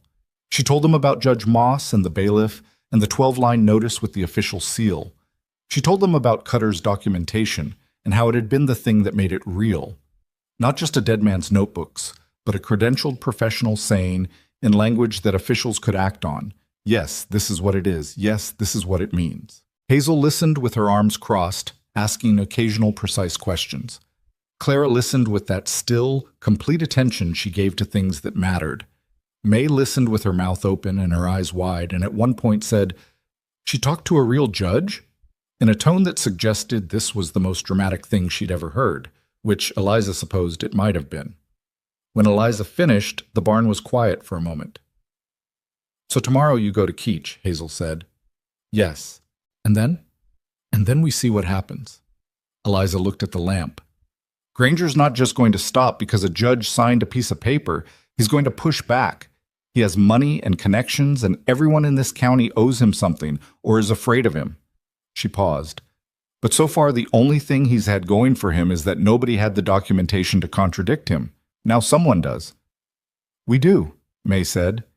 Eliza looked at her. "Yes," she said. "We do." She did not say what she was also thinking, which was, this is the part where it gets worse before it gets better.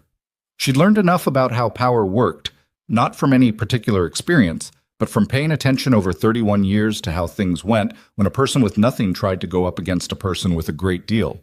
To know that having the right documents wasn't the same as winning. It was just the thing that made winning possible. The rest depended on what other people decided to do when the moment arrived. That part she couldn't control. She'd done what she could do, and she'd get up tomorrow and do the next thing that needed doing, and she'd find out what the town of Iron Creek was made of. She banked the stove and turned down the lamp, and outside the wind moved along the ridge in the dark, and underneath the frozen earth below the east field, the water waited, patient and indifferent. The way water always waits, cold and clear, and entirely uninterested in what the people above it decided to do about it. She rode into Iron Creek the next morning with the judicial notice in her coat pocket and the cold working its way through every layer she had on. And the first thing she saw when she came down the main street was that something was already wrong. There were more horses than usual tied at the rail outside the council hall. The blue door was standing open, which it never did in winter. 2 men she didn't recognize were posted on either side of it, with the particular stillness of men who have been told to stand somewhere and make their presence known. She slowed Bess to a walk and took in the street as she came down it. The hardware store was open but empty. Mrs. Alderman's dress shop had the shade pulled despite it being past 9 in the morning. The barber was standing in his doorway with his arms crossed, watching the council hall, the way you watch something you're worried about but haven't decided whether to involve yourself in. Eliza pulled up at the rail and dismounted and tied Bess alongside the other horses. One of the men at the door looked at her. She looked back. "Council meeting?" she said. "Special session," the man said. "Closed to the public." "I'm a property holder in Larimer County," she said. "That makes it my business." "Ma'am, whose authority are you standing on?" The man's jaw tightened. He was maybe 35, thick through the shoulders, with the look of someone who took wages from whoever offered them. Magistrate Granger requested a special session. The council agreed. "Then the council can tell me I'm not welcome," she said. "Step aside." He didn't, quite. But he also didn't physically stop her, and she walked past him through the blue door and into the council hall before he could decide what to do about it. The room was fuller than the Thursday meeting had been. The 5 council members were at the front table, and there were maybe 30 people on the benches, more than she'd seen at a regular session. Harmon Keach was at the center of the table with papers in front of him and a look on his face like a man who has agreed to something he's increasingly uncomfortable about. The other council members had varying degrees of the same expression. At the far end of the room, standing, rather than sitting, was a man she hadn't seen before. He was perhaps 60, broad across the chest, with iron gray hair and the kind of clothing that cost money without advertising it. Good wool coat, good boots, nothing flashy, everything made to last. He had the particular stillness of someone who was accustomed to being the most powerful person in a room and no longer needed to demonstrate it. Silas Granger, she understood, without anyone telling her. He was looking at a document he held, and he was talking to Keach, and the conversation stopped when the door opened behind her. Every head in the room turned. Granger looked up. She had imagined this moment in various ways over the past 2 weeks. She had imagined herself calm, or frightened, or righteous. She was, in fact, none of those things precisely. She was tired in her bones from 4 days of hard riding, and the particular tightly wound state of someone who has been running on purpose and necessity and has not quite let herself feel how much either of those things cost. She walked down the center aisle and didn't look at Granger yet. She looked at Keach. "I need a moment before the session proceeds," she said. Keach blinked at her. "Miss Rowan, this is a special session on the matter of the Callaway land." "I know." She reached into her coat and took out the judicial notice and unfolded it and placed it on the table in front of Keach. "This is a judicial notice of inquiry from Judge Harlan Moss, Territorial Bench, Larimer County Jurisdiction. It supersedes any county-level land action pending a formal investigation opened by the Division of Natural Resources in Harmon City." She kept her voice even. "The investigation concerns fraudulent amendments to subsurface water rights and land deeds filed through this county's commissioner office over the past 3 years." The room went very quiet. She heard Keach's breathing change. He picked up the document and read it, and she watched his face as he read, the careful blankness giving way to something she couldn't name precisely, some mixture of relief and complicated worry. From the far end of the room, Granger said, "I don't see how a routine tax matter—" "This isn't a routine tax matter," Eliza said. She turned and looked at him for the first time. Up close, he was less impressive and more dangerous than she'd expected. There was intelligence behind his eyes, the patient, calculating kind. He was a man who planned. He was looking at her now the way you look at something you've underestimated and are recalibrating around. The accelerated tax notice issued 12 days ago is part of a pattern of pressure on the Callaway property. That property sits above a substantial underground aquifer, the same aquifer whose subsurface rights have been fraudulently stripped from 11 other properties in this valley through deed amendments authorized by your county commissioner's office. Granger said, "That's a serious allegation." "It's a documented one." She looked back at Keach. "I have Ben Cutter's geological survey confirming the aquifer's existence and extent. I have Thomas Callaway's notarized discovery records from June, filed in the Territorial Archive. I have a deed comparison showing the original subsurface language and the amended version, with the alterations marked and notarized." She had kept her voice as flat and factual as she could manage, because she understood instinctively that this room full of people had been afraid for years and would be more moved by legal fact than by her anger, which was real, but beside the point.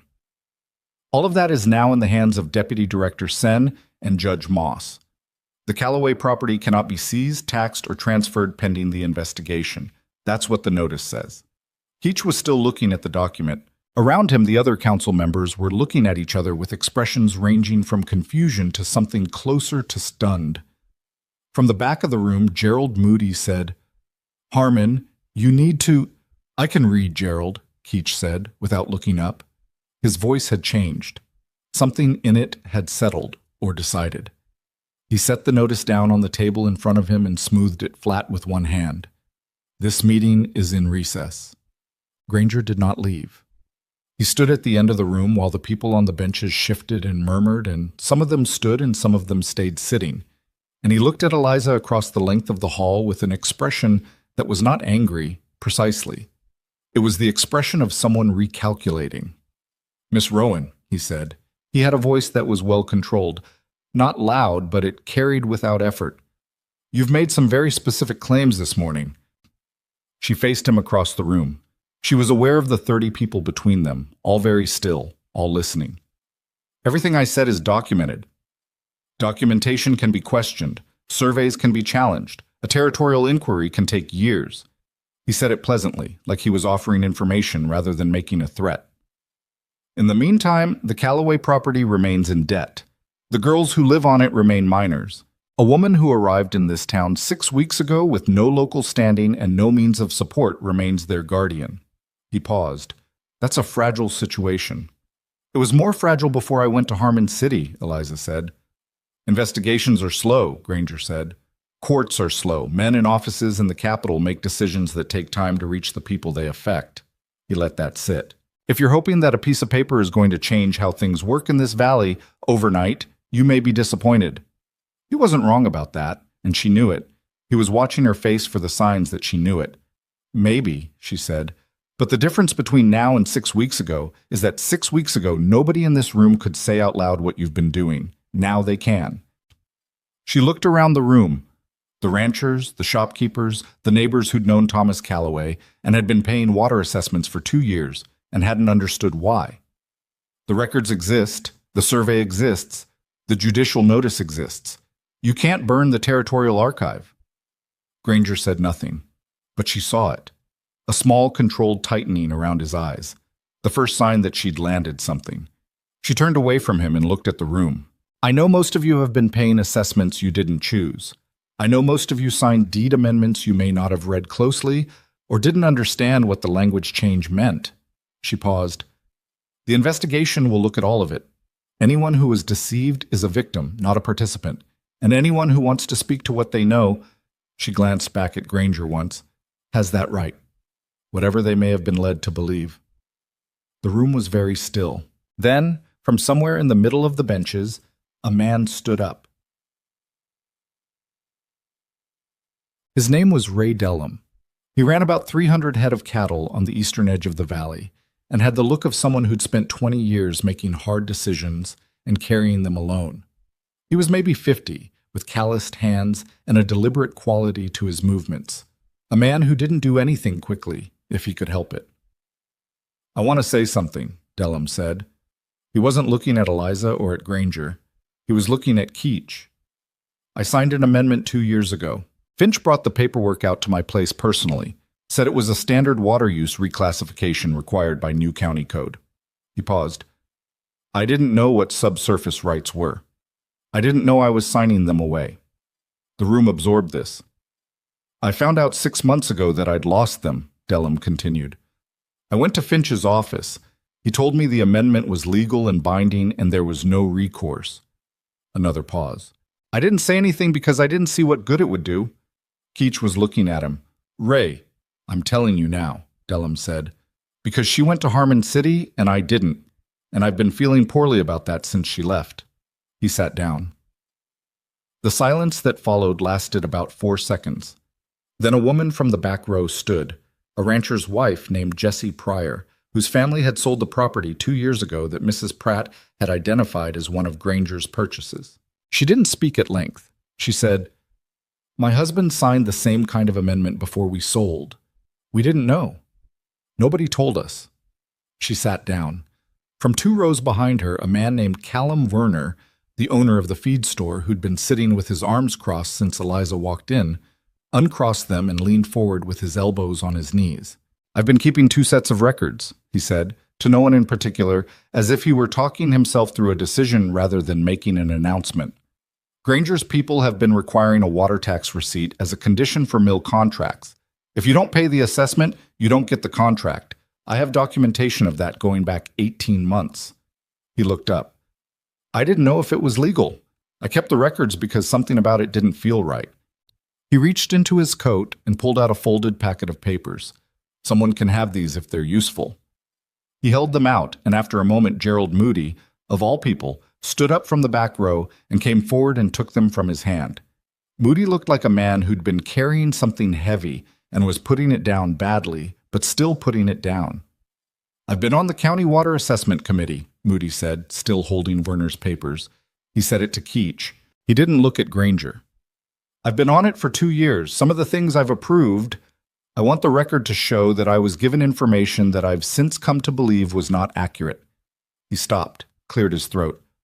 I want to cooperate with whatever investigation comes. Silas Granger had not moved from his position at the end of the room. He was watching this with the controlled, assessing patience of a man who has been in difficult rooms before and is deciding what each development means and what, if anything, he can do about it. After Moody spoke, Granger said, "This is all very dramatic, but testimony at a county council meeting is not evidence. Feelings are not fraud. What any of you believe about what you were told, I have something." The voice came from the front corner of the room, quiet enough that half the room missed it and had to turn to find the source. It was Rudolph Finch. He was standing near the wall beside the council table, not at it, slightly apart from the 5 official members, in the position he always occupied at council meetings, close but not quite included. He was holding a leather portfolio that Eliza recognized from his office, the one he carried his papers in. His face was pale in a way that had nothing to do with the cold. Keach looked at him. "Rudolph."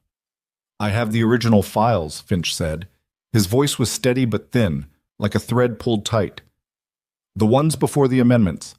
I kept copies of every original deed alongside the amended version because—" He stopped. His jaw worked briefly. "Because I told myself it was standard record-keeping practice. But that wasn't the real reason." The room was absolutely silent. "I kept them because something was wrong and I knew it, and I didn't want to be the only one without a record of what I'd been told to do," Finch said. He looked at Granger, and it was the first time he'd looked at him directly since the room went quiet. "I was told the amendments were authorized by county code. I was told the landowners had been notified and had consented to the water rights reclassification." He looked back at Keach. "They hadn't. I found that out after the first 5. By then I had already processed 11. He held out the portfolio. After a moment, Eliza crossed the room and took it from him. He let it go like a man releasing something he'd been holding underwater. She opened it. Inside were filed folders, neat, organized, the work of a meticulous record keeper, each containing an original deed and a photocopy of the amended version, with Finch's own annotations in the margins marking the specific language changes. 11 properties, including the Callaway homestead, including the Hennessy property that Mrs. Pratt had told her about. "Why didn't you come forward?" she asked. She kept her voice even. Finch looked at the floor. "Because he owns the building my mother rents," he said quietly. "Because he has a contract with 3 of the 4 businesses I rely on for my salary supplements. Because I—" He stopped. "Because I was afraid. I don't have a better answer than that." Eliza looked at him for a moment. Then she said, "Thank you for coming forward now." He didn't look up, but his shoulders came down by about the same degree Hazel's had when she'd shown her the judicial notice, that same small, definitive release. It took another hour for the room to settle into something functional. Keach called the recess properly and asked everyone who had documentation to stay so it could be formally noted. About a third of the room stayed. The other 2/3 left, and Eliza noticed that several of them stopped to speak to each other in the doorway in ways that weren't the usual post-meeting idle talk. Quieter, more deliberate. Granger left without speaking again. He walked out the blue door with the 2 men he'd posted outside falling in on either side of him, and his face as he passed Eliza was still controlled, still calculating, but there was something beneath it now that hadn't been there before. Not panic. He wasn't a man given to panic, but he was reassessing. She could see it. She watched him go and then turned back to the room, which was her job. Mrs. Pratt had appeared at some point during the proceedings. Eliza didn't know exactly when. She'd simply looked up at one point, and the old woman was there, standing near the side wall, watching. When the room began to thin, Mrs. Pratt made her way over with the unhurried movement of someone who has all the time she needs, and not a second more. "You got to send," she said. It wasn't a question. "And to Judge Moss." Mrs. Pratt looked at the portfolio in Eliza's hands, and then at the papers that Ray Dellum and Jesse Pryor and Callum Werner had added to the growing pile on the council table. "Finch," she said. "Yes." "I didn't expect that." "Neither did I." The old woman was quiet for a moment.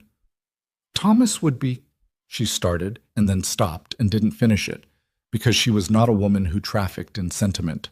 She just looked at the table of documents and pressed her lips together briefly. "It's not over," Eliza said. "No, it's not." Mrs. Pratt looked at her. "But it's different than it was this morning." Keach found her near the door an hour later when most of the people had gone and the council members were organizing the documentation in preparation for sending it to the territorial office. "Miss Rowan," he said. He stopped beside her and looked at the room for a moment in the way people look at a room where something significant has just happened. Not quite sure yet what name to give it. "I want to say something." She waited. "I knew something was wrong with the water assessments," he said. "I didn't know the specifics, but I knew. I felt it. For about a year." He rubbed the back of his neck with one hand, a gesture that made him look suddenly older and considerably less official. "I didn't push because Granger holds the mill contract that 3 of my cousins depend on, and because I didn't have anything concrete, and because it was easier not to." Eliza didn't say anything. "I'm not asking you to think better of me for saying so," he continued. "I'm telling you because you're going to need the council to cooperate with the investigation, and I want you to understand what you're working with." He looked at her directly. "I'll do what's required now. I want that noted." "I noted it," she said. He nodded and went back to the table. She walked out the blue door into the cold street and stood for a moment with her back to the building and her face to the sky. The overcast had broken slightly and there were patches of winter blue above the ridge. Bess was still at the rail, patient and slightly offended looking. Eliza took one long breath and let it out slowly. Her hands were not shaking, which surprised her. They'd been shaking, she realized, for most of the past hour, but so quietly that she'd only just noticed they'd stopped. She thought about the room. Dellum standing up first, then Jesse Pryor, then Werner, then Moody with his careful admission, then Finch most of all. It hadn't been easy for any of them. Dellum had had that look of a man setting down a weight that had been hurting him for a long time. Jessie Pryor had kept her voice flat and her eyes dry with visible effort.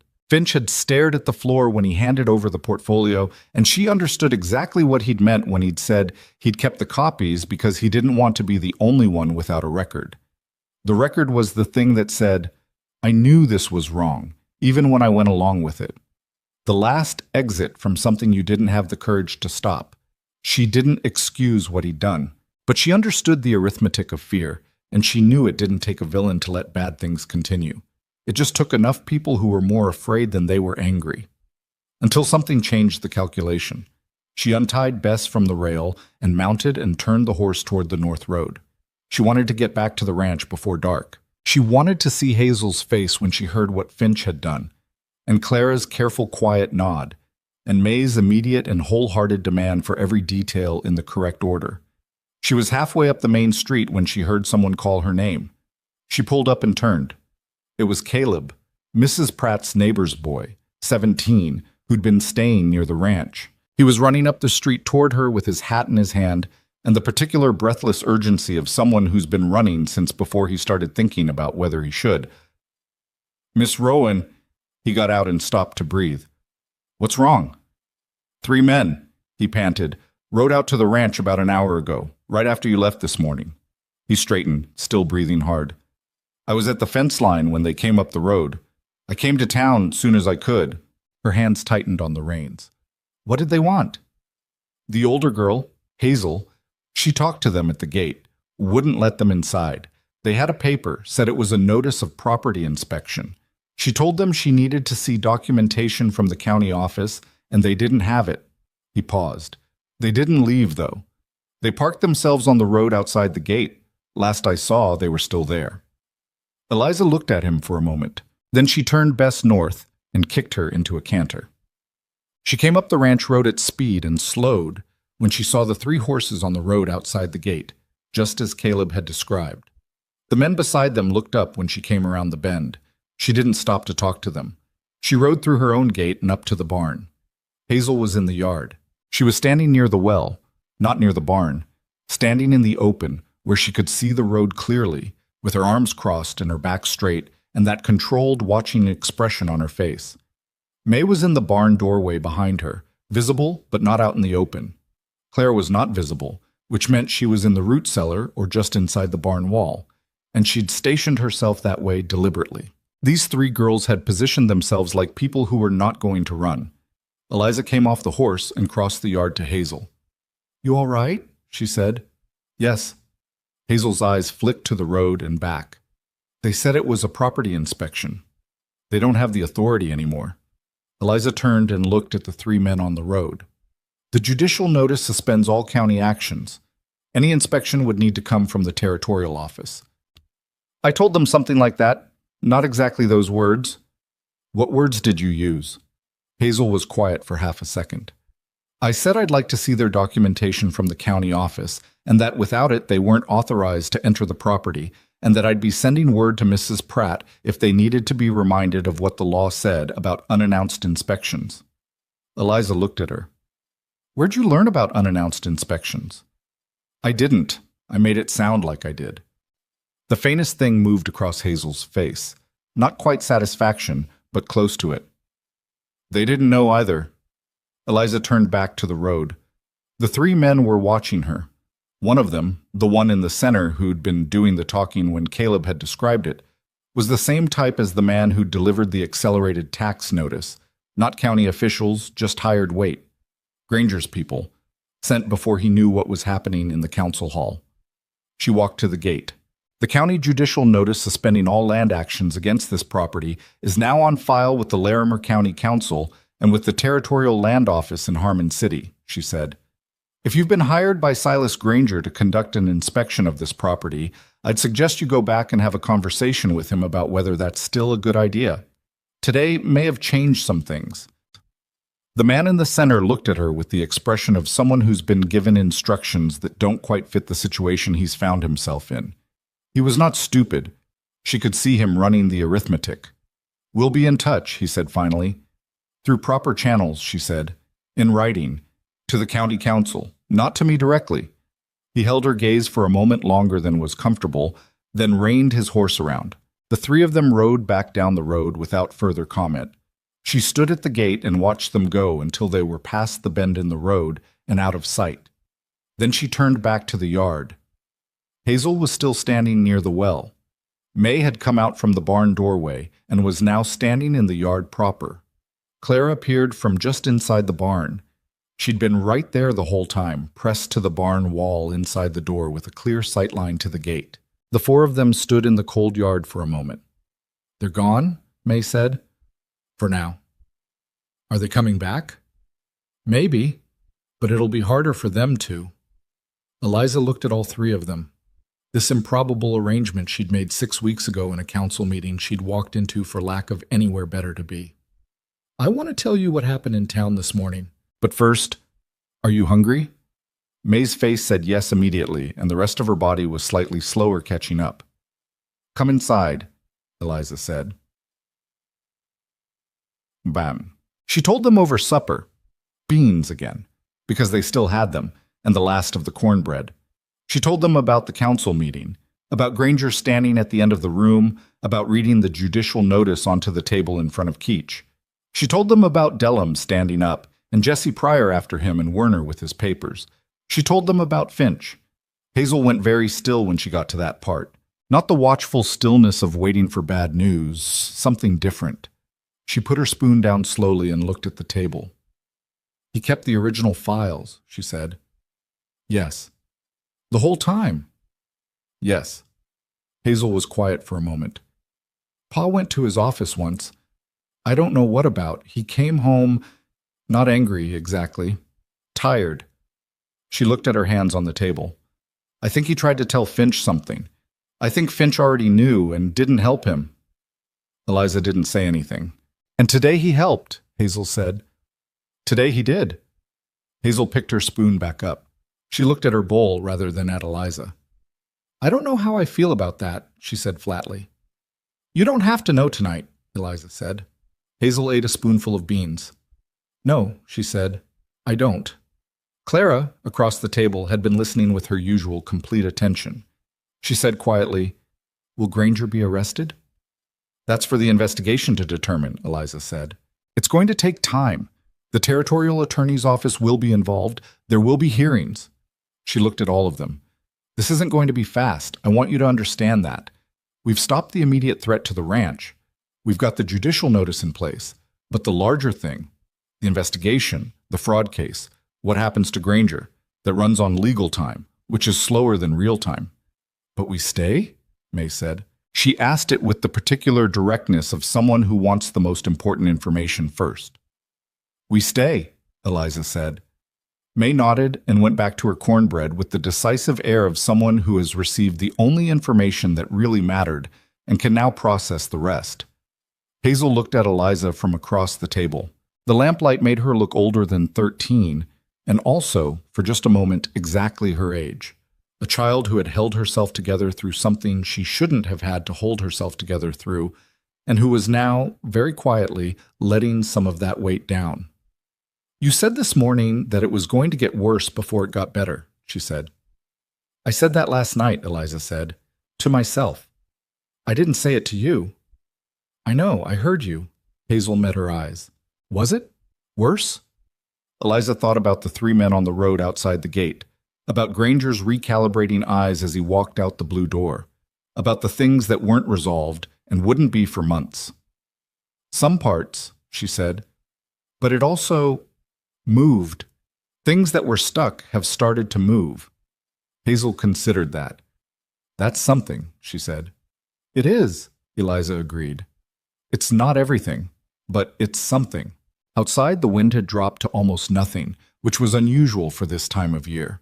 The valley sat in an uncommon stillness, and somewhere out in the east field, below the frozen ground, the well held its water, patient and cold and no longer hidden, no longer only a dead man's secret but a documented fact, surveyed and notarized and now in the hands of people who had the authority to do something with it. It was not a victory. Not yet. But it was the first night in 6 weeks that Eliza went to sleep on her hay pallet in the barn without the arithmetic running in her head, without the numbers, the deadlines, the calculations of what she had against what she needed. The numbers were still there. The problems were still there. But the shape of the thing had changed, and she was tired enough, and the barn was warm enough, and the sound of 3 small, steady breathing presences in the dark around her was particular enough that she closed her eyes and let it be what it was. Tomorrow, there would be more to do. There was always more to do.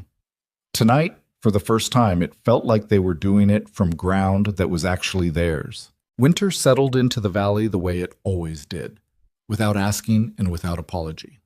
The weeks after the council meeting were not triumphant. They were cold and slow and full of the particular grinding uncertainty of waiting for institutions to move at their own pace while your life moved at its own faster, hungrier one. The judicial notice held. Granger made no further moves against the property directly, which was not the same as retreating.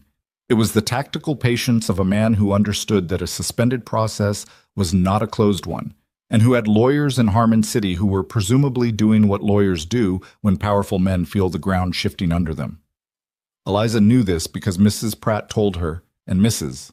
Pratt knew it because she had spent 60 years in this valley, accumulating the kind of knowledge that only comes from paying attention to things other people consider beneath their notice.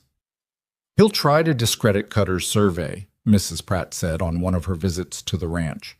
She had taken to stopping by twice a week, on no particular schedule, always with something in a basket, always staying for coffee, and staying longer than the coffee required. He'll argue the geological findings are speculative. He'll say the deed language was standard reclassification authorized by county code and that anyone who signed it understood what they were signing. Will that work? Eliza asked. Not with Finch's files on the table, it won't. Mrs. Pratt wrapped her hands around her cup. Finch documented the specific instructions he was given for each amendment. He noted which landowners were told they were signing a water use reclassification and which ones were told nothing at all and simply had the amended deed returned to them as the file copy. She paused. Thomas was in the second category. Eliza thought about that. Thomas Calloway had found the discrepancy himself, had dug it out of the records with the thoroughness of a man who read the fine print because he'd learned the hard way that fine print mattered. He hadn't been told what he'd signed. He'd figured it out, and then he'd done something about it. And the doing something about it had cost him everything. She thought about that more than she let on to the girls. She thought about the randomness of it, the particular chain of circumstances that had to be true simultaneously for Thomas Calloway's work to survive him. The journals hidden in the chimney gap, Claire's habit of noticing things, Cutter's preserved conscience. Finch's compulsive record-keeping, which might have been cowardice dressed as caution, but had turned out to be the thread that unraveled the whole fabric. And Eliza herself, arriving in Iron Creek with $43 and no plan, walking into a council meeting because she had nowhere else to be. None of it had been designed. None of it was inevitable. It had just been people doing and not doing, and the accidental overlap of their choices producing something that none of them could have produced alone. She didn't find that comforting, exactly, but she found it true, which was the more useful thing. The territorial attorney's investigation formally opened in the last week of November. 2 investigators arrived in Iron Creek on a Tuesday, stayed at Mrs. Caldwell's boarding house, and spent 3 days going through the county land records with the systematic thoroughness of people who do this for a living and have learned not to be surprised by what they find. Eliza met with them once, at Keach's office, with Finch present and Mrs. Pratt. As what she'd described as a character witness, though in practice Mrs. Pratt mostly sat in the corner and watched the investigators the way she watched most things, carefully, without apparent judgment, in a way that made people slightly more careful about what they said. The lead investigator was a woman named Cordelia Nash, younger than Eliza had expected, maybe 30, with the precise, unhurried quality of someone who understood that precision was faster than speed. She asked good questions. She did not ask them twice. She looked at the deed comparison files with exactly the attention they deserved and wrote things in her notebook without comment. At the end of the meeting, Nash said, "This is going to be a lengthy process. I want to be clear about that. The fraud charge requires establishing intent, which means building a case from the documentary evidence and the testimony of affected parties. That takes time." "How much time?" Eliza asked. "The formal case filing will likely take 4 to 6 months. Any court proceedings beyond that are harder to estimate." 4 to 6 months. She kept her face neutral. "What happens to the Callaway property in the meantime?" she asked. "The judicial notice remains in effect until the investigation concludes. The property can't be seized, assessed beyond its current rate, or transferred." Nash looked at her. "You're secure on the land. What you're not secure on is the broader outcome. That depends on what the case builds to." It was an honest answer. Eliza appreciated honest answers even when she didn't like them. She rode home through the early December cold and thought about 4 to 6 months, and what 4 to 6 months looked like when you were living in a barn with 3 children and the last of your money was nearly gone. She thought about what the barn would look like in April.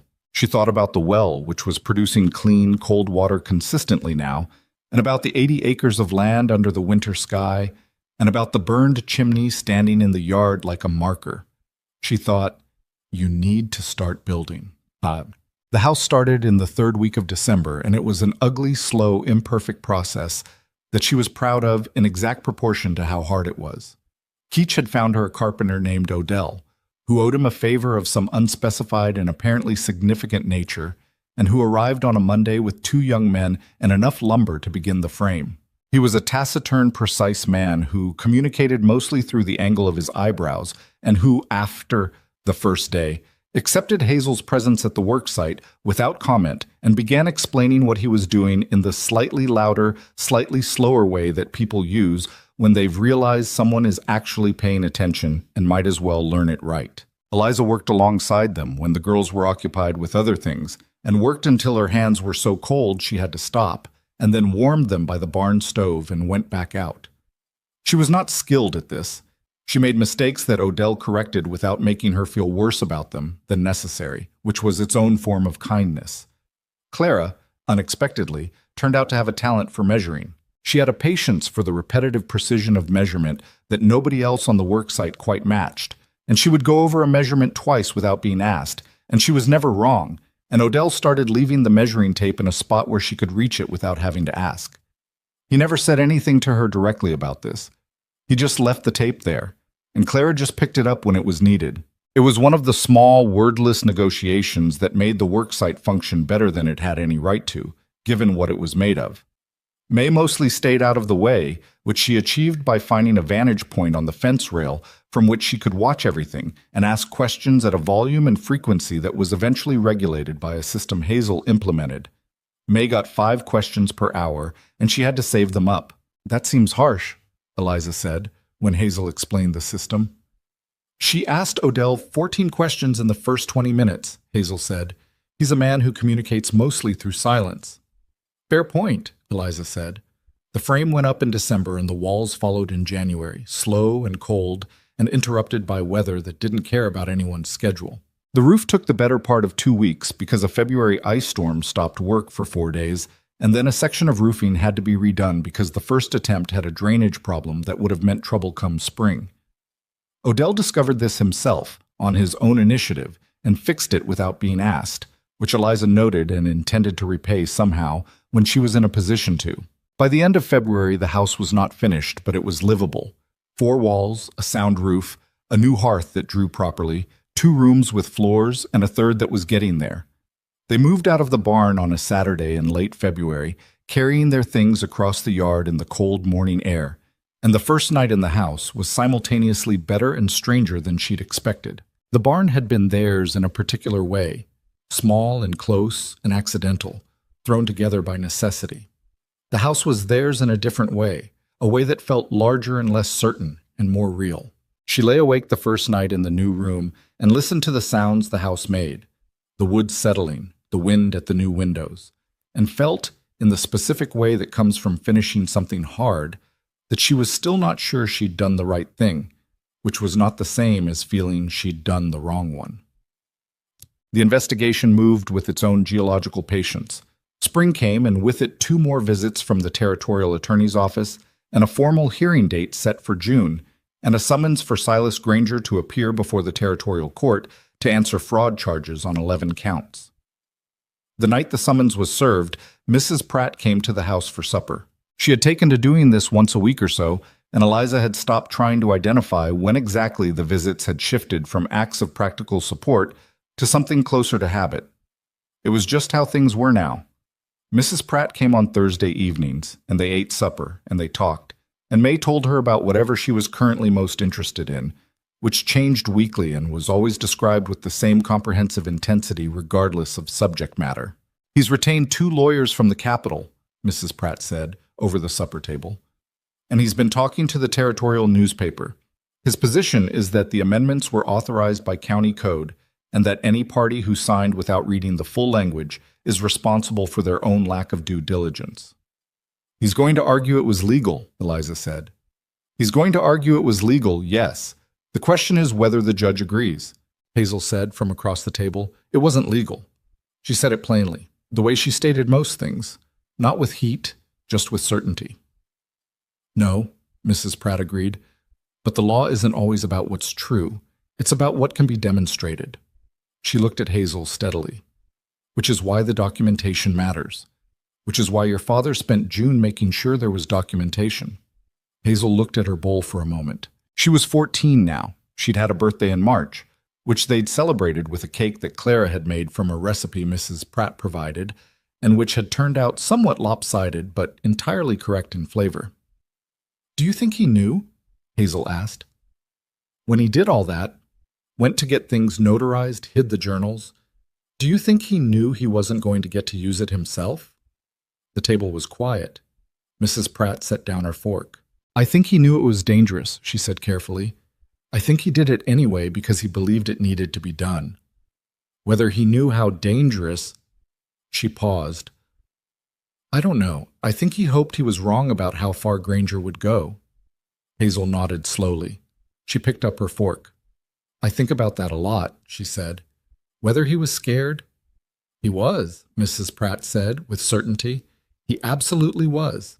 He was scared and he did it anyway, which is the only kind of courage that counts.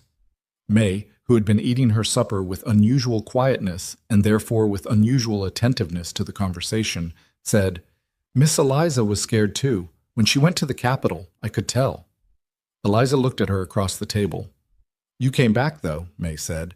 She said it as a statement of fact rather than a compliment, in the way of 6-year-olds who have not yet learned to dress observations up. I came back, Eliza agreed. May went back to her supper, apparently satisfied that this was the important part.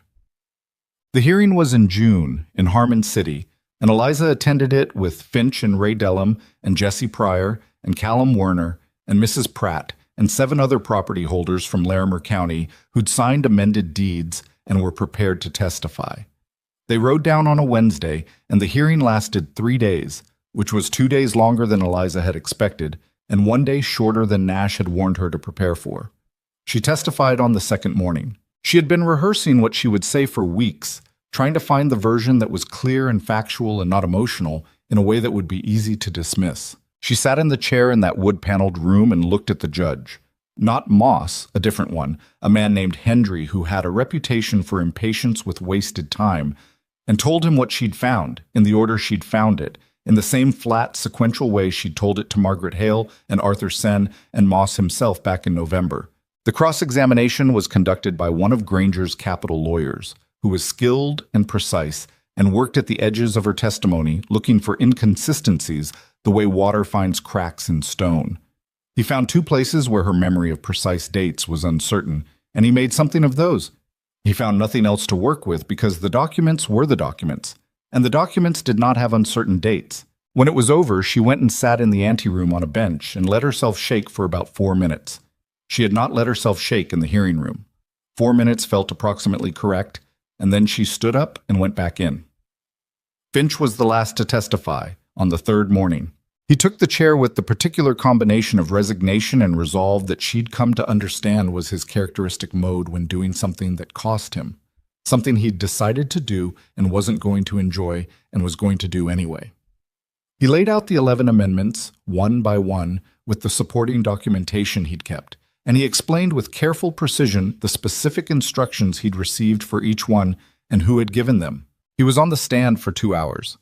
Granger's lawyers worked at him hard. He didn't break and he didn't embellish, and he answered every question with the same painstaking accuracy he'd brought to his record-keeping, which was, in the end, both his indictment and his testimony. The same quality of mind that had let the fraud happen also created the paper trail that made it undeniable. At one point towards the end, Granger's lawyer asked him, "You've described yourself as following instructions. Why? If you believe those instructions were improper, did you follow them for 11 instances rather than reporting them immediately?" Finch was quiet for a moment. Then he said, "Because I was afraid of what would happen if I did. And because I told myself that I wasn't entirely sure they were improper, which was not true, but was easier to believe than the alternative." He looked at the judge, not the lawyer. "I've had a long time to think about that. I don't have a better answer." The judge noted it without comment and moved on. The verdict came 6 weeks after the hearing. Silas Granger was found liable on 9 of the 11 fraud counts. The 2 remaining counts were determined to lack sufficient evidence of direct personal authorization, which meant his land commissioner in those specific cases had acted beyond his explicit instruction, a distinction that the lawyers had fought over and that ultimately cost Granger 2 counts, but not the case. The 9 counts were enough. His land holdings were subject to asset review. His county commissioner's office was dissolved and reorganized under territorial oversight. The water rights that had been fraudulently transferred were ordered restored to the original property holders, with compensation to be determined in a separate civil proceeding that would, Nash had warned Eliza, take considerably longer. Granger himself was not imprisoned. His lawyers negotiated a financial settlement in lieu of criminal sentencing that was, Mrs. Pratt said when she heard it, a lesser outcome than Thomas Calloway deserved, and a greater one than Granger had expected. This was probably the most honest accounting of an imperfect legal outcome that Eliza had heard, and she held on to it as such. Justice, she'd come to understand, was not a clean thing. It came in pieces and degrees and with exceptions and incomplete resolutions, and you took what you could get and you didn't pretend it was more than it was. She thought about Finch's 2 undocumented counts. She thought about the notary who died in August. She thought about what had burned in the house fire and what had survived by accident behind a chimney. She thought, the world is not fair, and fighting anyway is still the only right thing to do.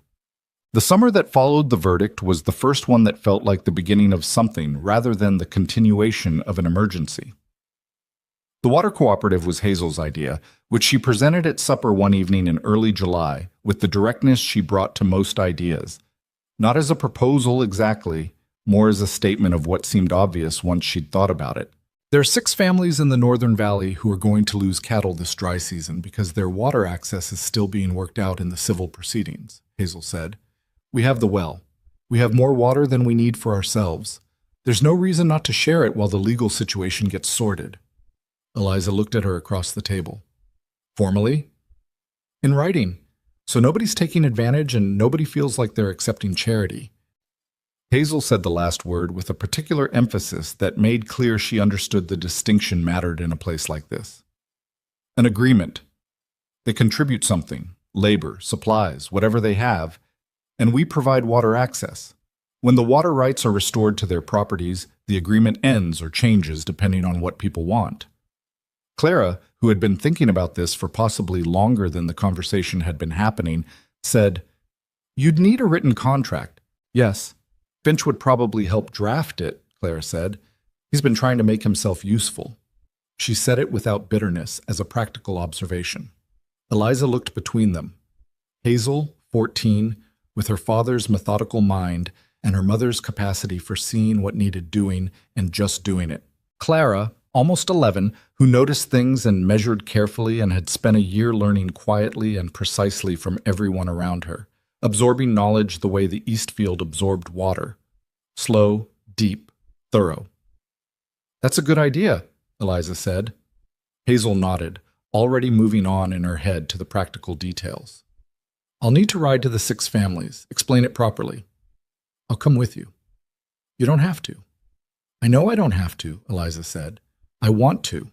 Hazel looked at her briefly, with the look she reserved for things that surprised her, not showing it much, but showing it enough. Then she went back to her supper and said, We should go Saturday, before the heat gets worse. They went Saturday. The cooperative formed over the course of August. It was not elegant. The agreements were hand-drafted and took 3 revisions because Ray Dellum had concerns about liability that were reasonable and had to be addressed. And 2 of the 6 families initially declined because they weren't sure they wanted to be in formal arrangement with anyone after the years of Granger's compulsory assessments, which was a completely understandable position that Eliza respected and left open for them to revisit if they changed their minds. 4 families signed. 2 more came in by September when the dry season proved worse than expected, and the alternative was watching cattle lose condition. It was not a perfect system.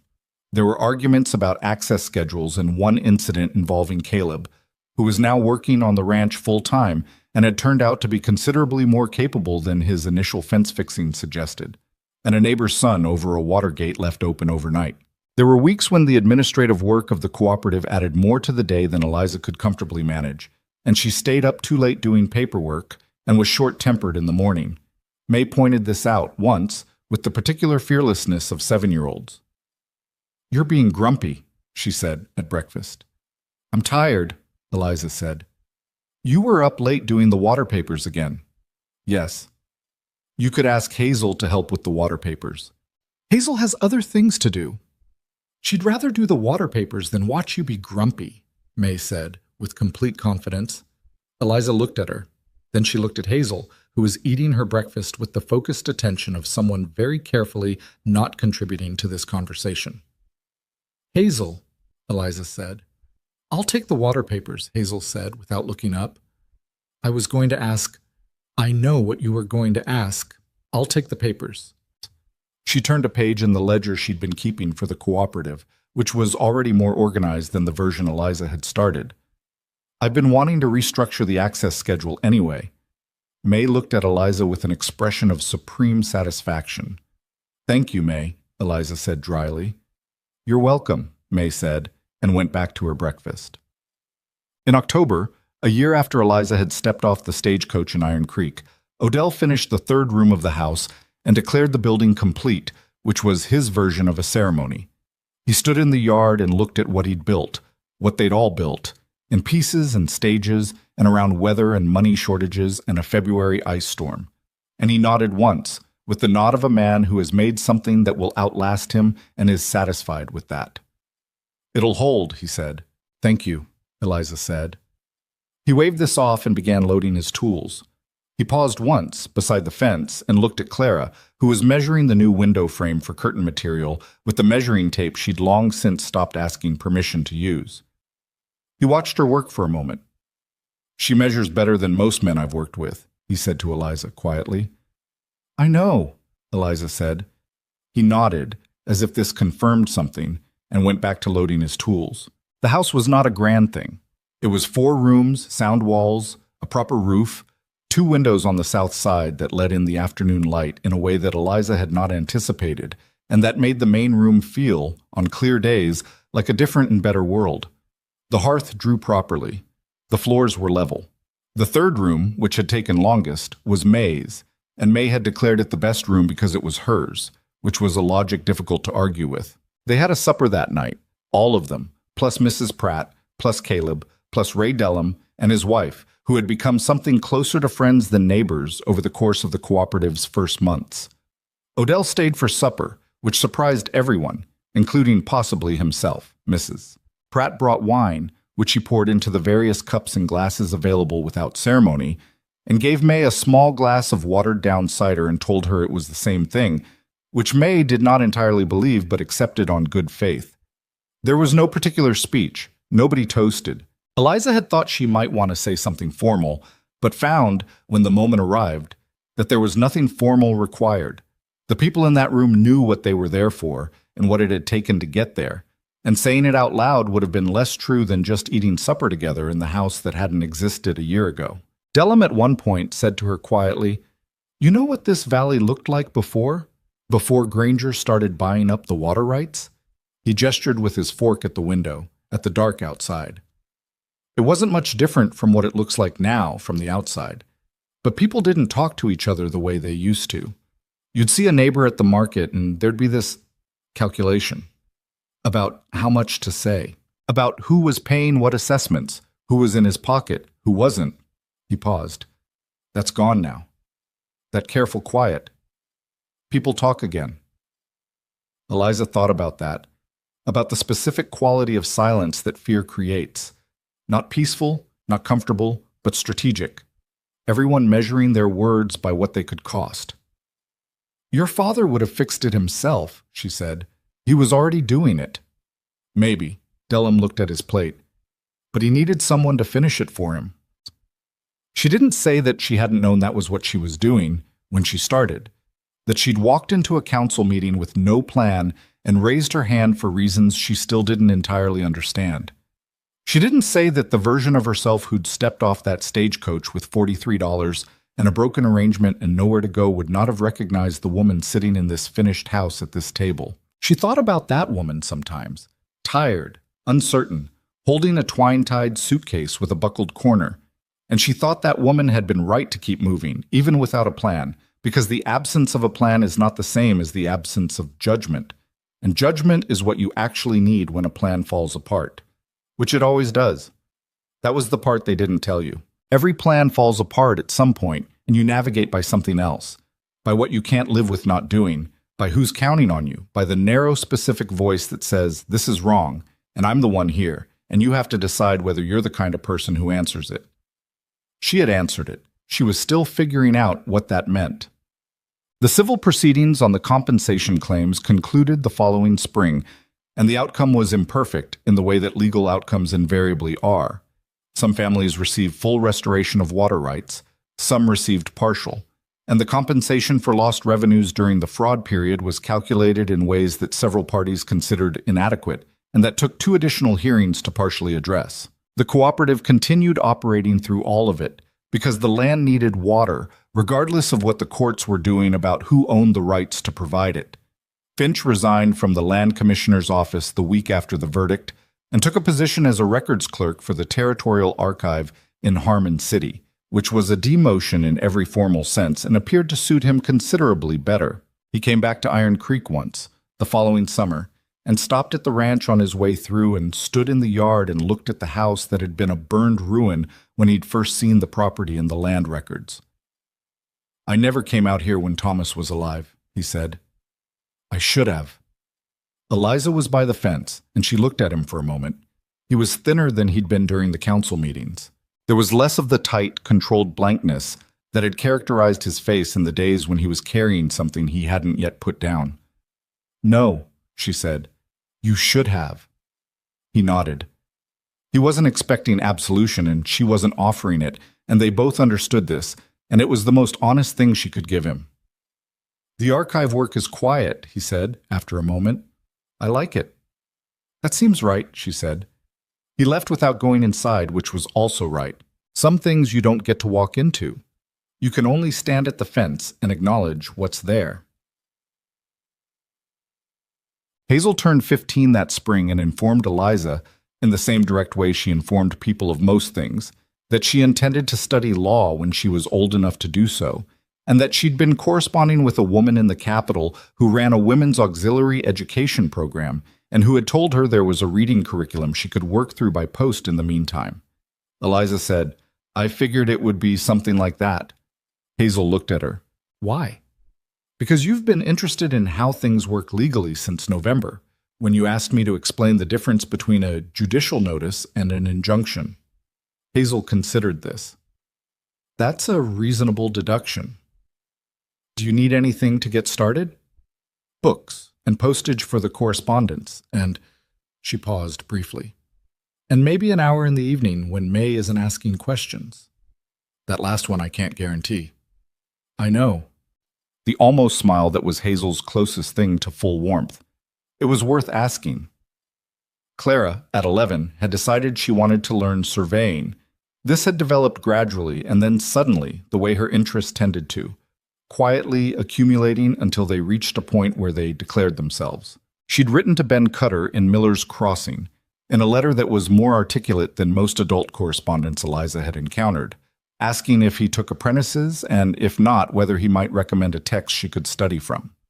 Cutter had written back with 2 textbooks and an invitation to come to Miller's Crossing for a week in the summer to look at fieldwork in practice. He addressed the letter to Clara directly, not to Eliza, which Clara noticed and did not comment on but clearly registered. May, at 7, had opinions about everything and expertise about nothing and was perfect. Tucky, there was an evening that October, 2 years after the stagecoach, 2 years after the twine-tied suitcase and the arithmetic on the bed at Mrs. Caldwell's, when Eliza sat on the porch of the house that now existed where there had been a ruin and watched the light go down over the ridge and thought about the particular distance between where she'd started and where she was. She was 33 years old. She had no husband, no money to speak of, a legal guardianship that would continue for years, a water cooperative that required more administrative work than she'd anticipated, and a house with 3 rooms that were always occupied by people who needed things.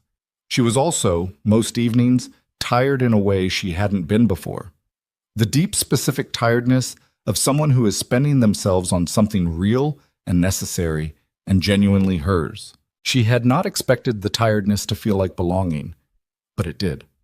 Mrs. Pratt came around the corner of the house, because she visited on Thursday evenings, and it was Thursday, and she'd learned where the porch was without being told. She sat in the other chair without asking and looked at the ridge. "How are the books?" she said, meaning the cooperative's books, which she'd taken to reviewing quarterly with the brisk efficiency of a woman who'd managed her own finances alone for 20 years and had opinions about ledger organization. "Better since Hazel took them over," Eliza said. A pause. "She's going to be something." "She already is something," Eliza said. Mrs. Pratt looked at her sideways. "You're allowed to be proud of them, you know. You don't have to be careful about it." Eliza looked at the ridge. The sky was going orange above it. "I know." "But?" "No but. I just—" She paused, trying to find the right description for something she hadn't put into words before. "I'm aware that I didn't make them. They were already who they are. I just kept them together, kept them in a place where they could keep being who they are." Mrs. Pratt was quiet for a moment. "That's not a small thing," she said. "Keeping people together in a place where they can keep being themselves." She looked at the ridge. "Most of the important things aren't small." The light continued going down. Inside the house, Eliza could hear May telling a story to Clara in the tone she used for stories. Dramatic, slightly too loud, building toward a conclusion that would probably not land the way she intended it to. Clara's occasional responses were inaudible, but implied. From the corner room, the faint sound of Hazel turning a page. The well in the east field held its water in the dark. as it always had, patient and unimpressed by anyone's plans for it. Eliza sat in the October cold on the porch of the house she hadn't built, and hadn't planned, and hadn't known she was looking for, and felt the particular and improbable weight of having built something real out of nothing at all, not through any special talent or foreknowledge, but through the simpler and harder thing of not walking away when walking away would have been easier. That was all it had ever been, the choice, made again and again, not to walk away. She thought about Thomas Calloway writing in his notebook, careful and afraid, making the same choice. She thought about him not knowing she would come, not knowing anyone would come, and making it anyway. She thought, maybe that's what courage actually is in the end. Not the certainty that it will matter, just the decision to act as if it will. From inside the house, May's story reached its conclusion. There was a beat of silence, and then Clara laughed. A short, real sound, not performative, not anticipated, just genuine. The kind of sound that comes when something actually lands. Eliza closed her eyes and listened to it. The ridge went dark above the valley. The stars came out one at a time, the way they do. Without announcement, without ceremony, just appearing when the sky was finally ready to show them. The story of Iron Creek did not end that evening. Stories of that kind don't end. They change shape, continue in